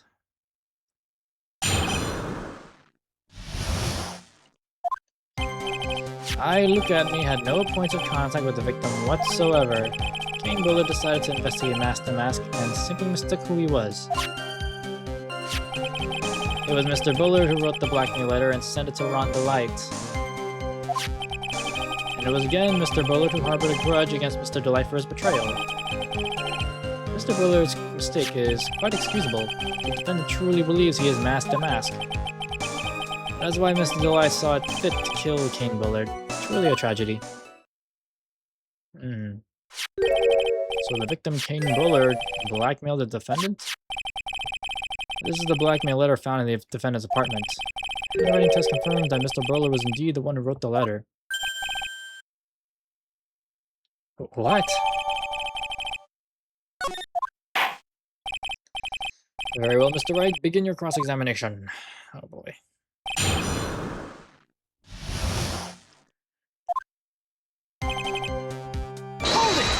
Alright. And who in the world is going to prove that? I will. After doing a thorough background check of Detective Atney and Kane Bullard, we were unable to find any links between them. It's all in the report. Perhaps they were connected through their work. They were both involved in security. Nope. That was blunt. In any case, the only one with a motive was Mr. Delight.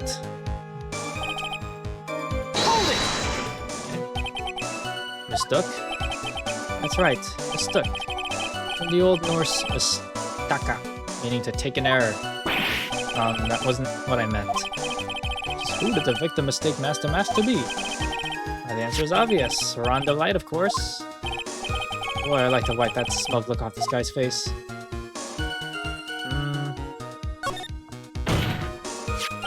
Why would the victim mistake the defendant for Mask to Mask? Don't you already know that? Sorry, take a look at this newspaper. Oh, that's the famous Tear of Emanon, a magnificent jewel. That photo shows a magnificent detective as well, does it not? Furthermore, it also shows an ugly guard, namely the defendant. The defendant?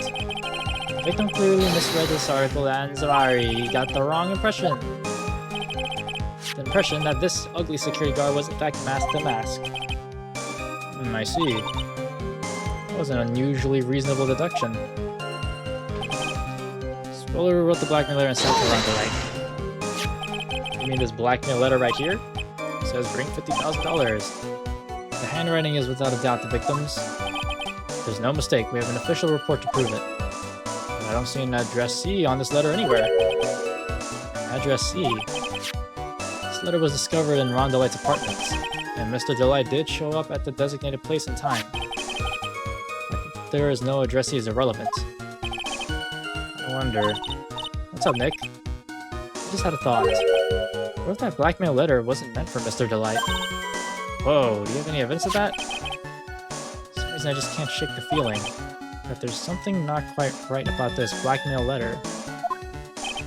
Well, everyone, are you quite satisfied? So shall I present that for that statement then? I'll just press every statement first. What do you mean by that? I was certain you were already aware. Sorry. I'm reading that right. Keeper Security has a lot of information.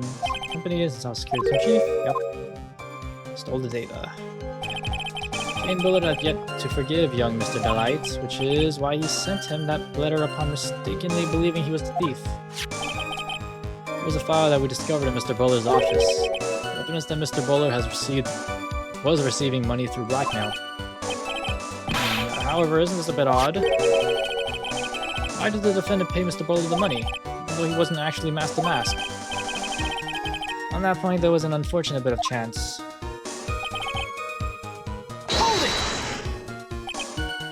Do you really think that story's going to hold up?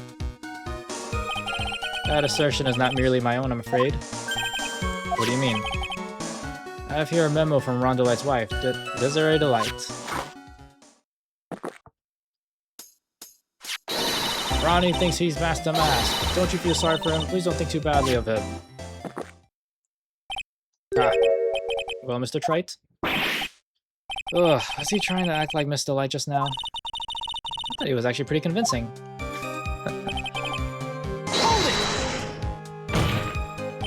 Now that's just your imagination talking. Come now, sir lawyer. I'm afraid imagination isn't the right word for it. This is a deduction, the result of carefully applied reasoning. Can we hear that careful reasoning for ourselves? It's a long story. Better say it for another time. Very well, another time. So-called long stories aren't usually all that long. At least not in my experience. So you're going to try to connect Detective Atme to Mr. Bullard, right? Yeah, that's right. Hopefully it won't require surgery either. In that case, you'll have to talk about that blackmail. It's true. Is that blackmail letter really intended for Ron? If you don't have enough information, you should press him for more testimony. Maybe I'll be able to shake some contradictions loose that way. Okay, so it was this one. Then let's press this. Objection! Mind if I ask you a few questions, Detective Atme? Well, if it's just a few, I guess it's alright.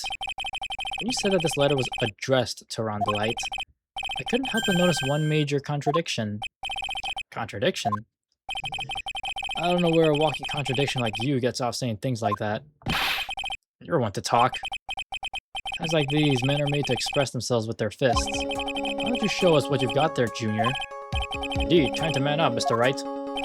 Show us the contradicting evidence in the content of the blackmail letter. Contradicting evidence in the content of the blackmail letter.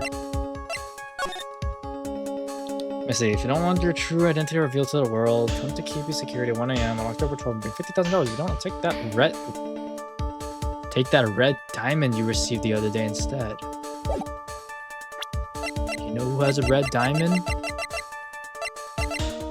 Where is it? Well, it's not in this photo, but he has it, right? It's not showing his full body.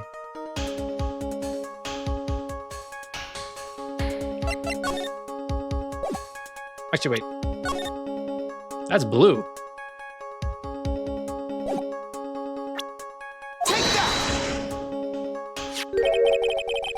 Take a good look at this newspaper clipping. It contains a picture of the Tear of Eminent, the stolen jewel. What about it? The problem is the jewel's color. Color. I'm not much for discussing color myself. I can think of another person in the chat who it's not much for discussing color either. According to the clipping, the color of the stolen jewel was blue. However, in the blackmail letter, a totally different jewel is mentioned. I'll take that red diamond you received the other day. Red? Which means the red diamond described in the blackmail letter is not the Tear of Eminent that Master Mask stole at all. Objection! Your point is, Mr. Trite? So you are trying to say that this blackmail letter was intended for someone else? That is what you're trying to say, right, Trite? That is what you're trying to say, right, Mr. Wright? Well, that is what you're trying to say, right, Nick? Yes. This is who Kane Bullard was actually blackmailing. None other than Luke Atme. Naturally, it was you, Detective Atme. Do you have some sort of basis for that claim? You've been personally involved in every single Master Mask case. In the last case, you recovered what was stolen and received a jewel as your reward. A jewel? Probably the one wrapped conspicuously around your finger. That red diamond ring. That is the diamond referred to in the letter. Which means that Kane Bullard wrote that letter in order to blackmail you.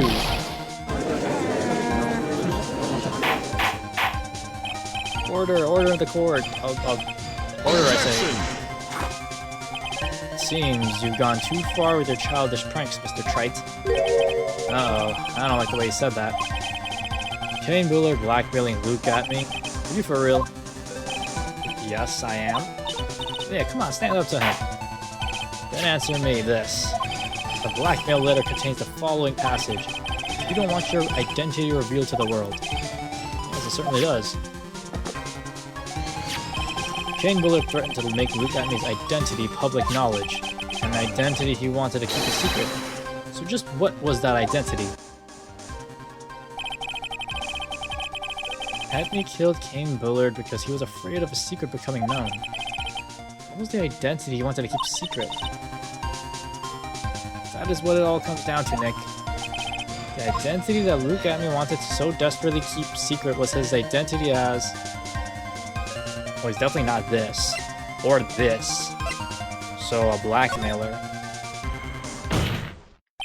Luke Atney was a blackmailer. Objection!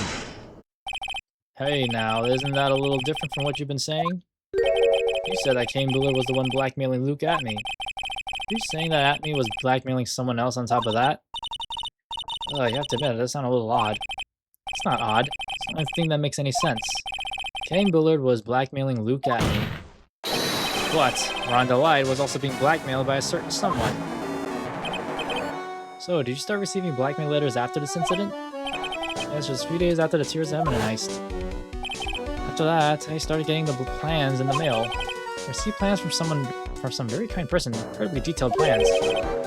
Detailed plans? In which case, that would mean that Rhonda Light was actually Master Mask. That's what we were claiming. Someone else came up with the plans and had Mr. Delight steal his targets for him. That someone was none other than Luke Atney. Shh, silence!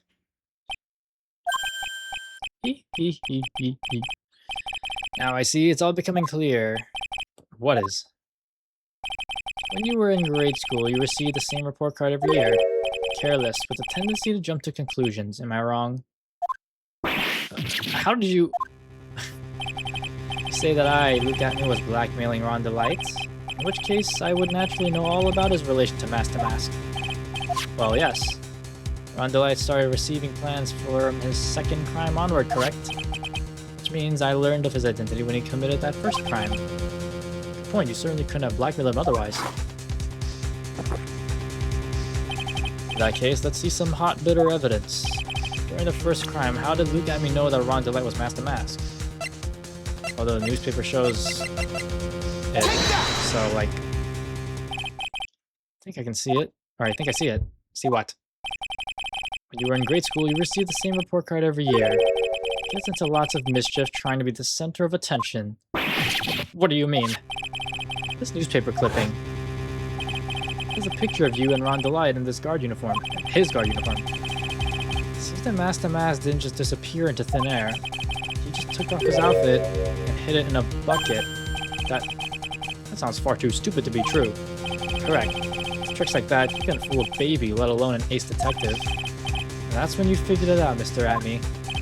That's when you learned that under his mask, Master Mask was really Rhonda Light. What the? Isn't he supposed to be Master Mask? Not only that, it's like he isn't even an ace detective. I can't believe it. He's just a slimy blackmailer. What a fraud. Trying to pass himself off as an ace detective. Why you? How dare you expose me like that? I mean, I never blackmailed anyone in my life. I'm missing proud ace detective and also Master Mask. Why can't you understand that? I'm afraid you are neither a proud thief nor an ace detective. You're a blackmailer and a murderer. That is your true identity.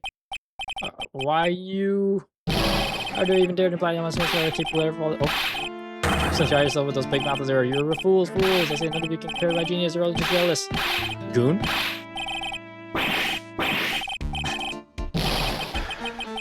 He's losing his mind. It's enough to make one laugh.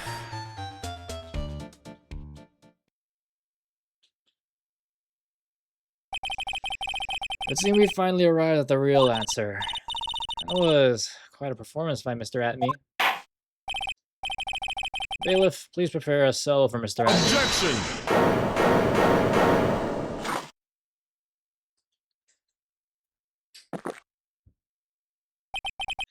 The hammer that strikes too fast has no time to aim.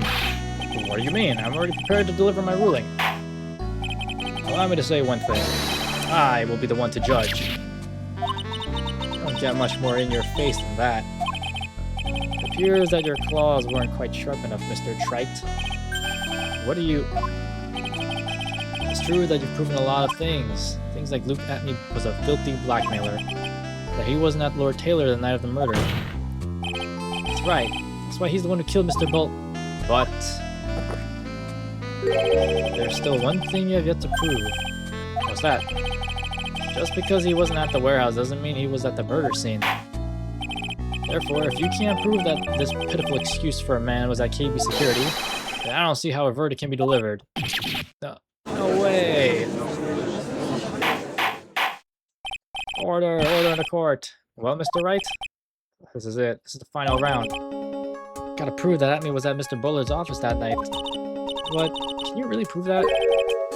That's long enough, Mr. Trite. I want to hear your answer. That night, Luke had me with that keeping security on the defense. The defense? Can prove it. We can't.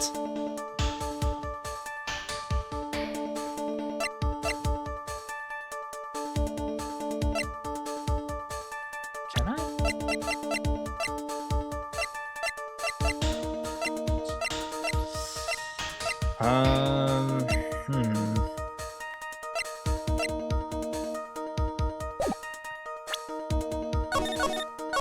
Just gonna save.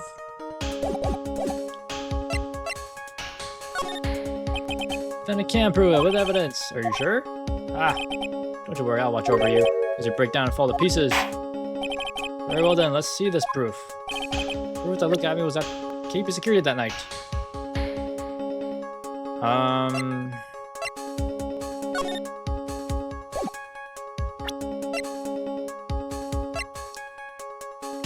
See, I said that, but like I wasn't really thinking if we actually did have evidence for it. Proof that he was there.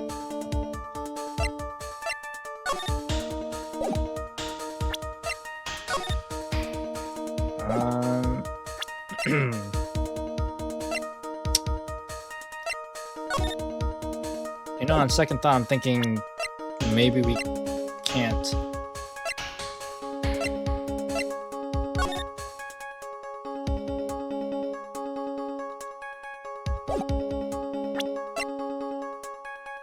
None of this seems right.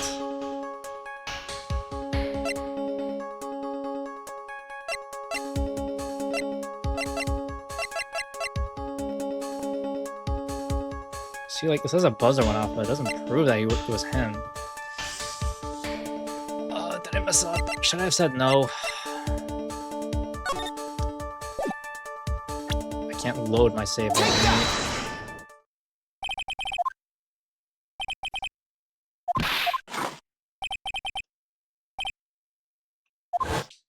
Ow.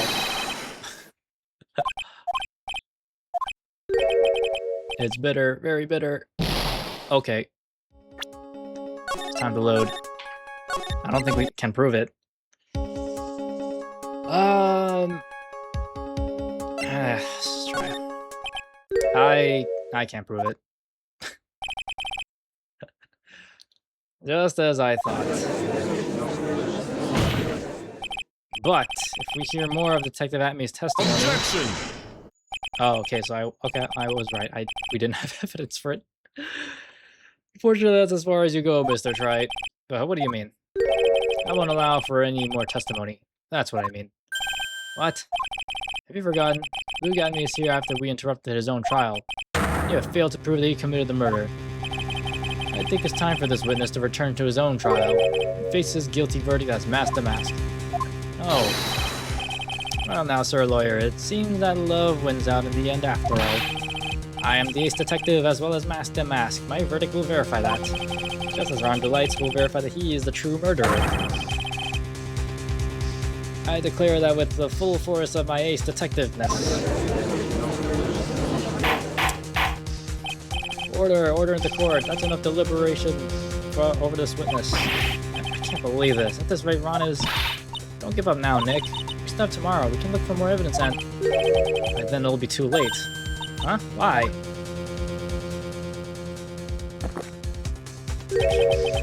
Double jeopardy. One of the basic rules of any court of law. Double jeopardy? Should a defendant be tried and found innocent in court, that defendant cannot be tried again for the same crime. This is a fundamental rule of all courts. It applies to this witness as much as it applies to anyone else. Mr. Atme will be found guilty in a matter of minutes. Guilty as mask to mask, which means he'll be innocent as far as the murder of Kane Bullard is concerned.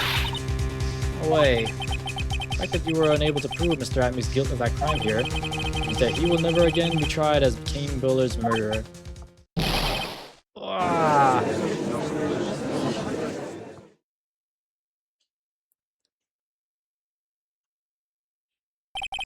Now there's nothing I can possibly do to win. Even if Ron is proclaimed to be innocent, the real killer, Luke Atme, will go free. You have cross-examined every statement the witness has made here today. As long as there is no more testimony, I'm afraid I have to declare that there will be no further questioning of this witness. Are there any objections?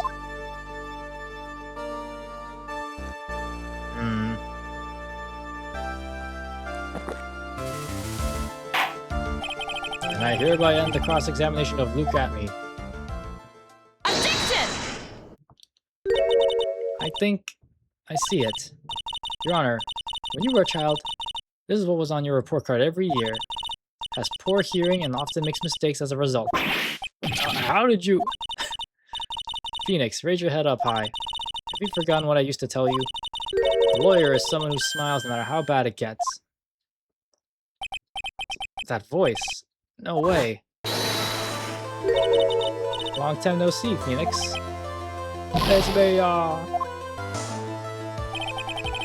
This is the true power of the Kurain channeling technique. I know that it's really Maya who's standing before me, but right now she's my mentor, Mia Fey.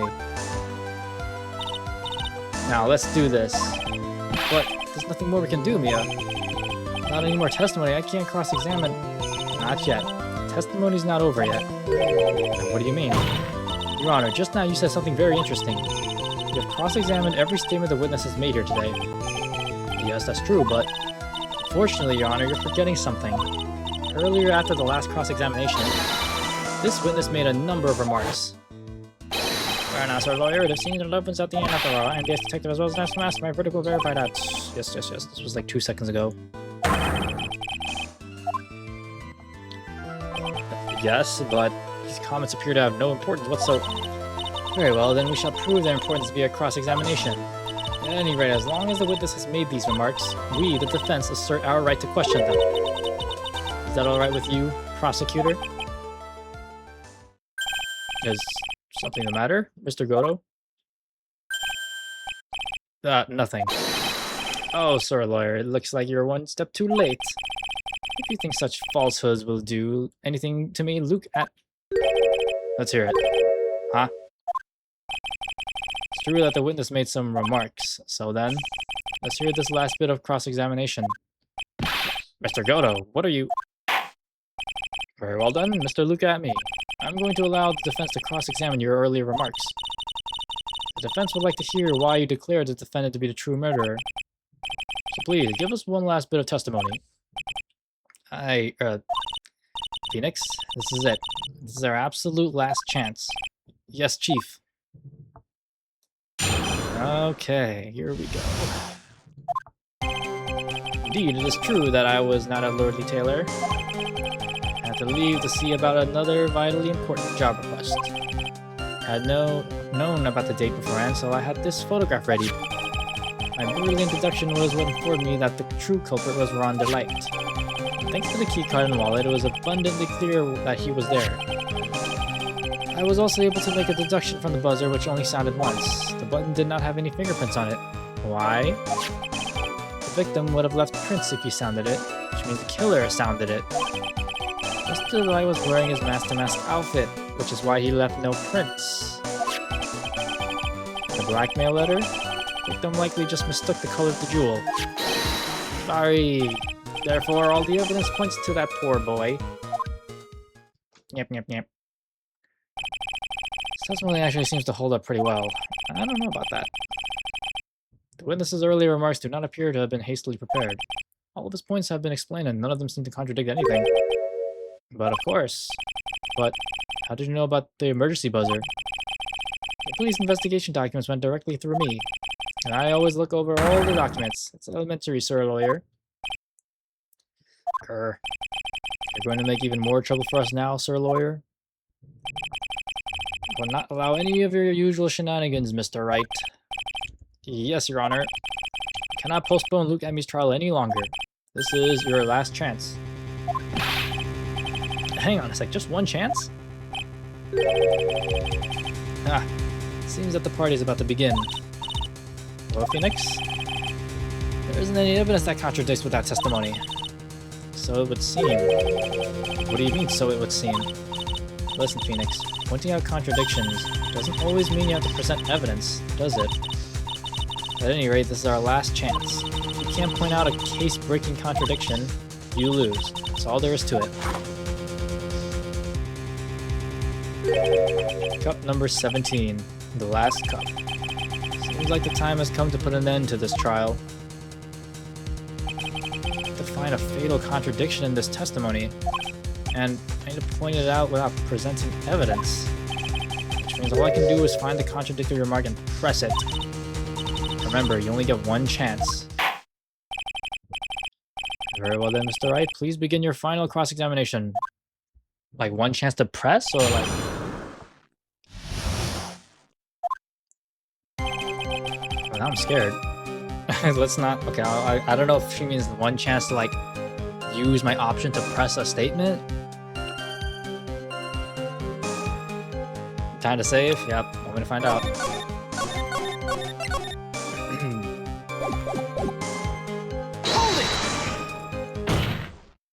Mr. Adney, about this last remark. Objection! Oh, yeah, okay, so I literally...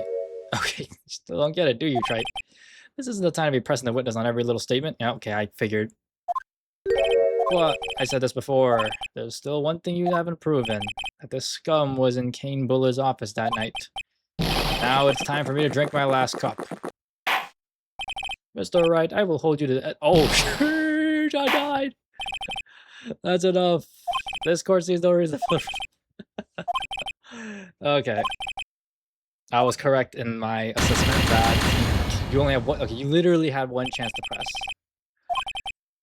Pending trial, that was all the court has heard. No.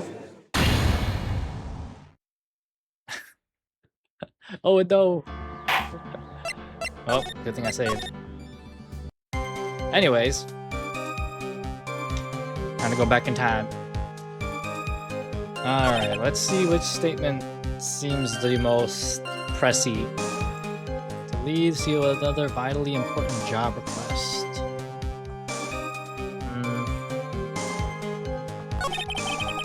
I know about the date before I had this photograph ready. I'm not gonna press, I just wanted to read the evidence that we have.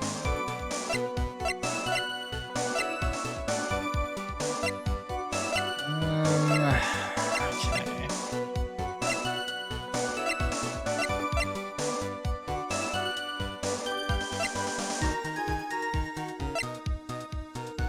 Stains on it.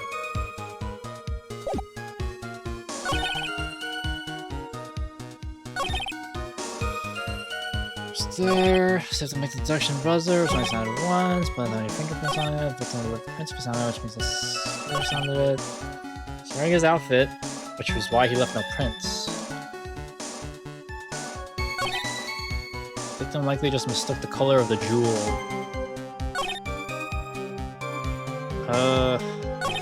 This cross-examination is the only chance I have to nail him. Somewhere there's a huge contradiction, but I've gotta find it.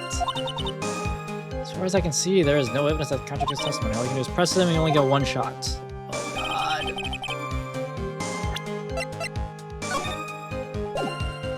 Hold on, let me inspect this now. Maybe there's something here that can help me out.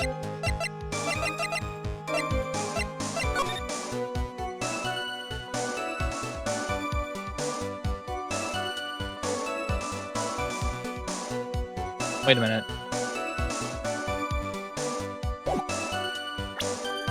Hold on, my brain is...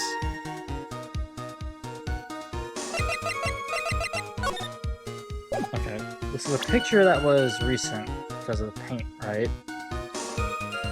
Am I just reading too much into this? Because, like... Not this.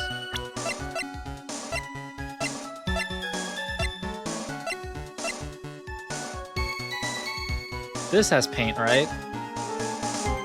Dropped the Ernst box 2 weeks ago. Knocked over paint. There's paint in this box.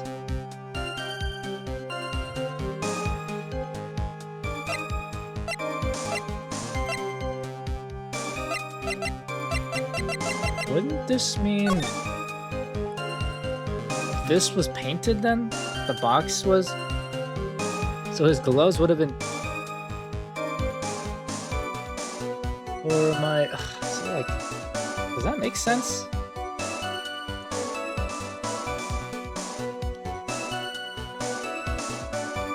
There's no paint on the box.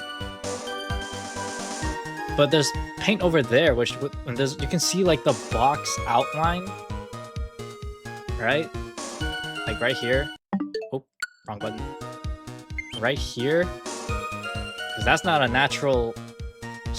What do you call it? Thing. It's not showing here though. Maybe. Let's look at the box. See, look, it's labeled, right? It has a little thing on the front, right? The sacred urn. But in this photo, well, his hand could be covering it. Either that or it's holding it the other way around. So you can't really see the paint from this angle.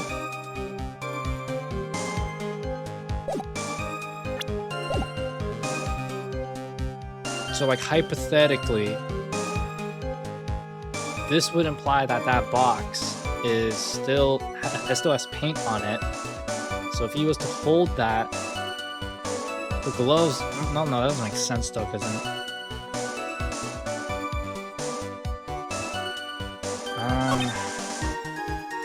Shop request. That doesn't seem like something to press.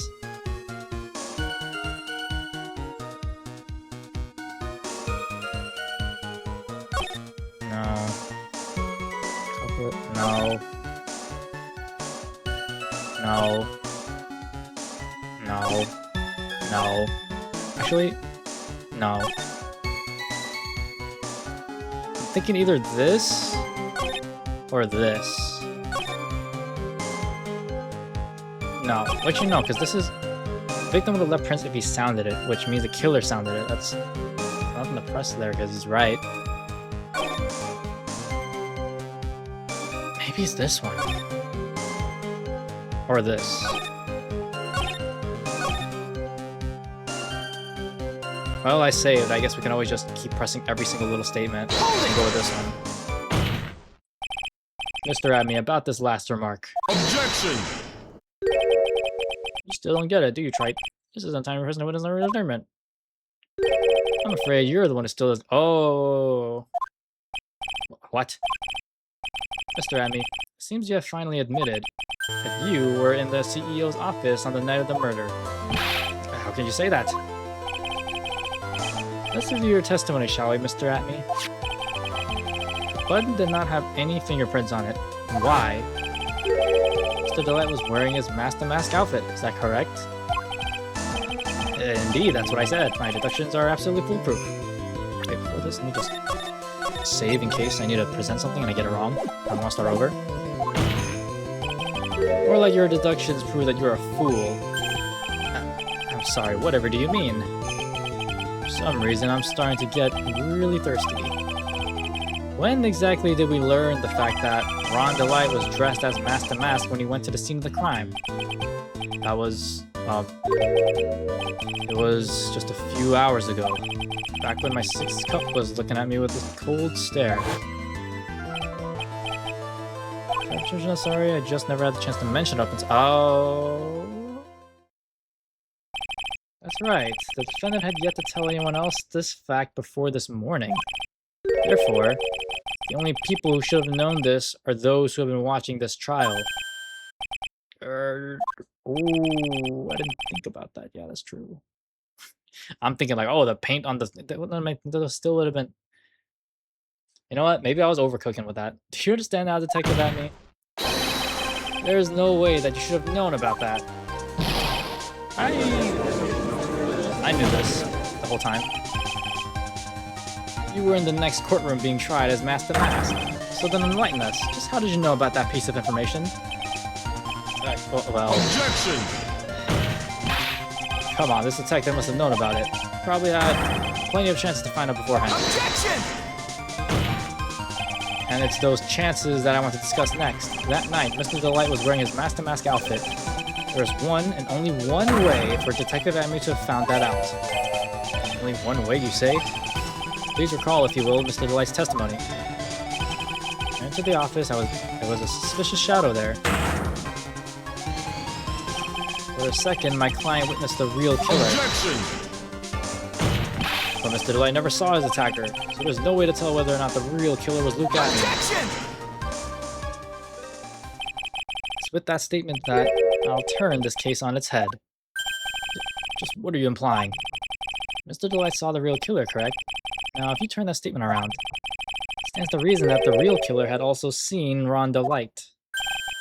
Possible. This is true. Detective Amy, you saw Master Mask at the murder scene that night. You saw him when you killed Kane Bullard and assaulted Ron Delight. That was the only way you could have known what Ron was wearing. That's true.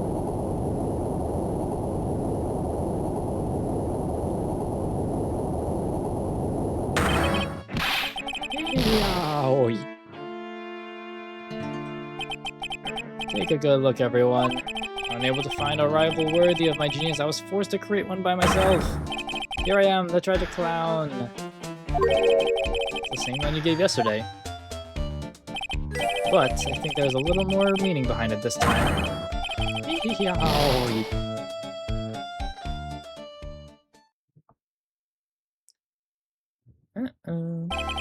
What an awfully complicated incident. Kane Bullard was blackmailing Luke Atney, who was in turn blackmailing Ron Delight.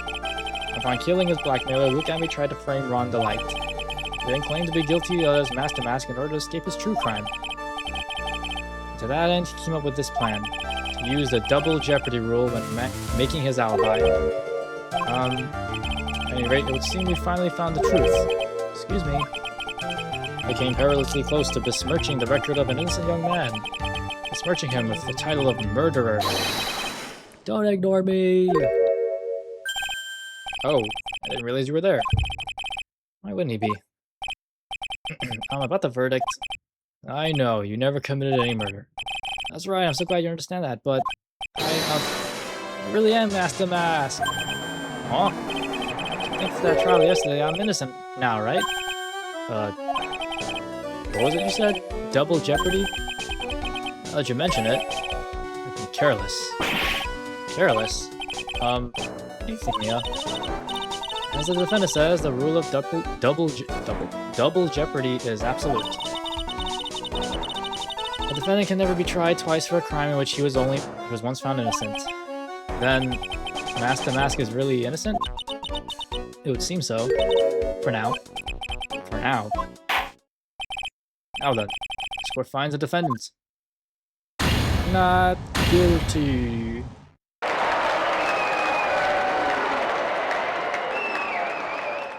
Yippee! Boy, this is really lucky. Wait, this isn't so good after all. See, the thing is, I still am Master Mask after all. You did it, Phoenix. Thanks, Mia. It's been a long time, hasn't it? Yeah, it's because Maya doesn't call on me much these days. Oh? I'm just joking, Phoenix. Don't take everything so seriously. But on the other hand, Maya, she seems kind of torn these days.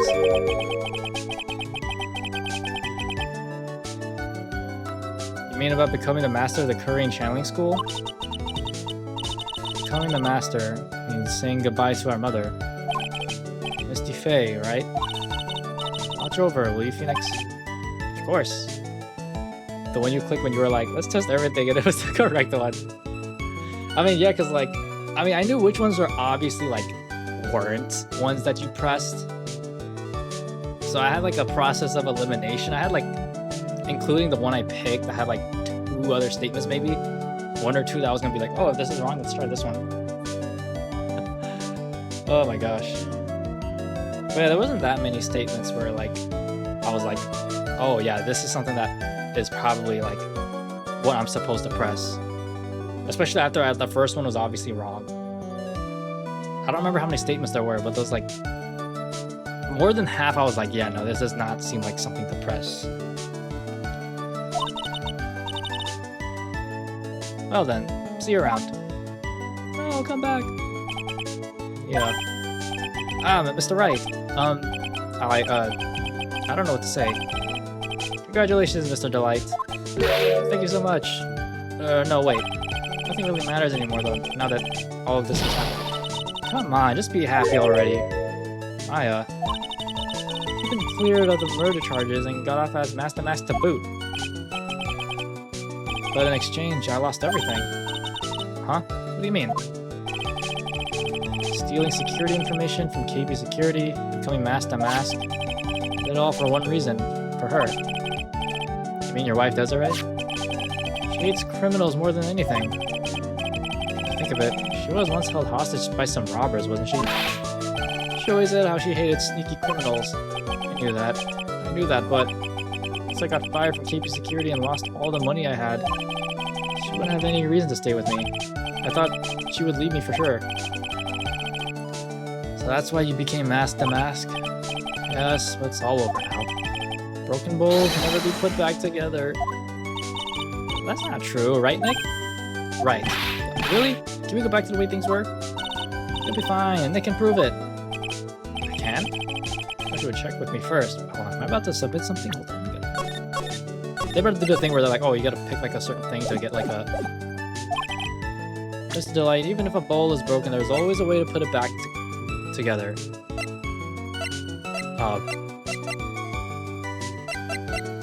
Or being... Oh, like this urn, right? It was broken and repaired. This is so stupid. Take that! Okay, thank God. Sacred urn. Desi was the one who found this. Desiree, your wife. She always believed in you, Ron. That's why you'll be fine. You don't have to worry about anything. Ah, there you are. Miss Delight. You did it, Ronnie. You're innocent. I'm so happy. Thank you. I appreciate that. But, I suppose you don't want anything more to do with me, do you? Ronnie, why didn't you talk to me about what was going on? I had no idea you'd quit KB Security. Never imagined that you were really Master Mask either. Miss Delight, what are you going to do now that you know? You're not going to really leave him, are you? Come on, it's obvious, isn't it? How could I ever let a wonderful man like him get away? After all, my bike's really fast. So fast as there's no way you could ever get away. But did you say that you hated criminals? Huh? Oh, I only hate people who act all cowardly and sneaky. Like that detective. I see. Irani went and declared his crimes before he committed them, like a man. I'd love a man who's so chivalrous. Chivalrous? I knew I was right about you. Every day I spend with you is filled with thrills and excitement. Desi. Desiree, you really do love Ron, don't you? Nicky boy, yes? Really glad I asked you to defend my Ronnie. Thank you so much. I'll never forget what you've done for us. Oh, well, take care of yourself. You too, Nicky boy.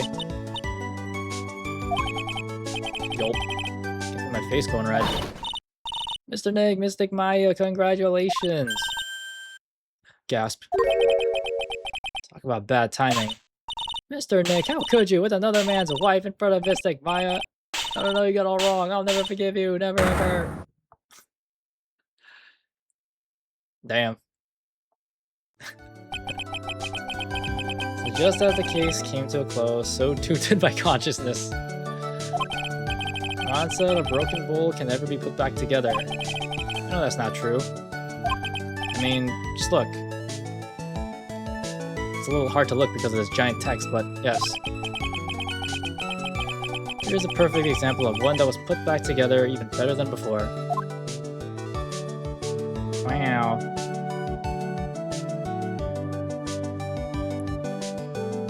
Episode 2, the end.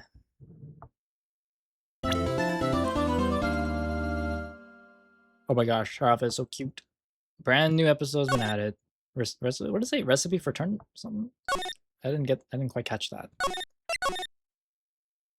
Recipe for turnabout. Yes. That's enough. This court sees no reason to further prolong the trial. This case is extremely clear. I see no room for a misinterpretation of the facts. It wasn't me. I swear it wasn't me. The evidence and testimony we have seen and heard are conclusive. The victim was alone at his table when he drank from the poisoned cup of coffee. No, you're wrong. I know what I saw. I saw.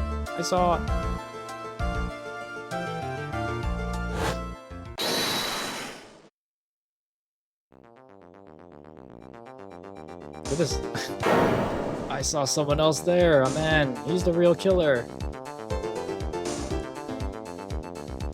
I think I'm like... He's doing the salt meme. Why won't anyone believe me?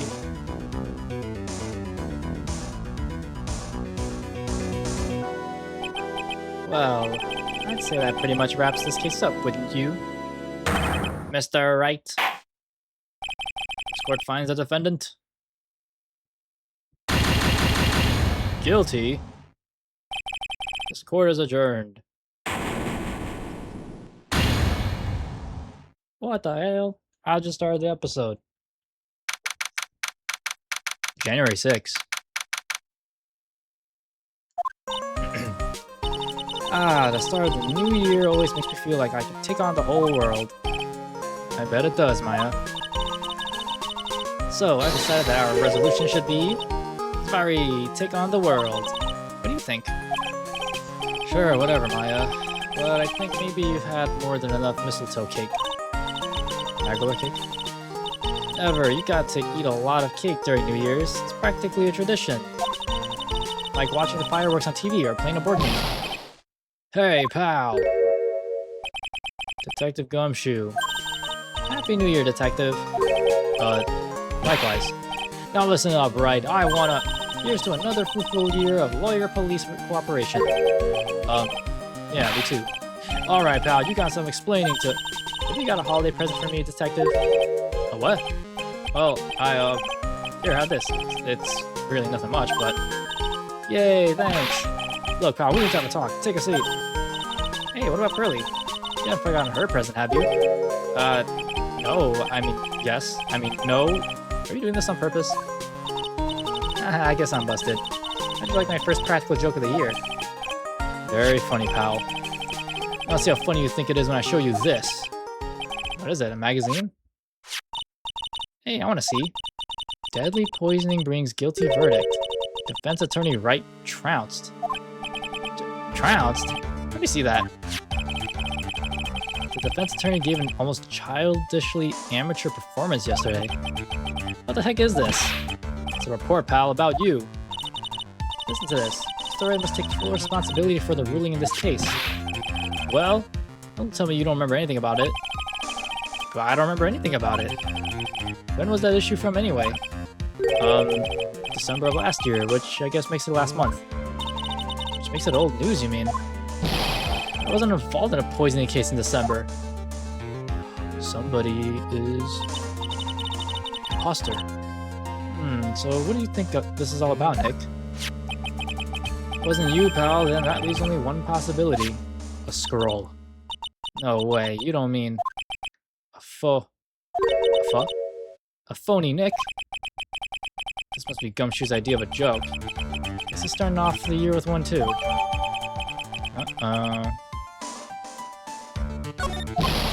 So, what are you gonna do about it, pal? What do you mean, what am I gonna do about it? Well, it's your fault that the judge found the defendant guilty in this case. My fault? How do you figure that? Because the Phoenix Wright is super famous now. Well, maybe only sort of. Yeah, see what happens when you hotshots start getting too full of yourselves? Well, I didn't do anything wrong. At least, not that I can remember. You better make this right, pal. Now. That means taking the case back to court, got it? Sounds like we've got our first case of the new year. Let's tackle it with gusto. I don't know. The judge already issued a guilty verdict once in this case. It's not going to be easy to get overturned. I guess that New Year's resolution is going to have to wait until next year. So, you're taking the case, right? Good, I'm going to head over to the courthouse then. After that, I'll go back to the precinct. Drop by if you need something, okay, pal? I guess people are starting to know the name Phoenix Wright. If a client entrusted a case to me based on my reputation, I guess I am kind of responsible. Why would someone want to impersonate me? What sort of a guy would do that? A scroll, that's what. Alright. Good time to call it for today. We will save this episode for another time. Wouldn't it be with Maya because they're always together in all cases? I mean, sometimes they weren't because of predicaments like Maya being kidnapped, for instance. But yeah, I mean, hey, why would they think it was him? Or why someone would impersonate him? To figure that out next time. Yeah, appreciate y'all hanging around. We had fun. It's been a while since we played this game. I'm glad to be back because it's a very fun series. Won't raid today, but ish. Yeah, we'll probably come back to this next time then. See what this impersonation thing is about. Alright, well, thanks for the stream. Yeah, thanks for tuning in, guys. Hope you had fun. We'll continue this off next time, and yes. Okay, you guys have a good rest of your day or night, and we'll see you next time. I'll probably come back to this, maybe, like thinking... Yeah, definitely, because it has been a while. I want to try to, like, since it's been a long time, I wanted to get through this more frequently. I think that's what the plan is. Okay. Bye-bye. Have a good one, y'all.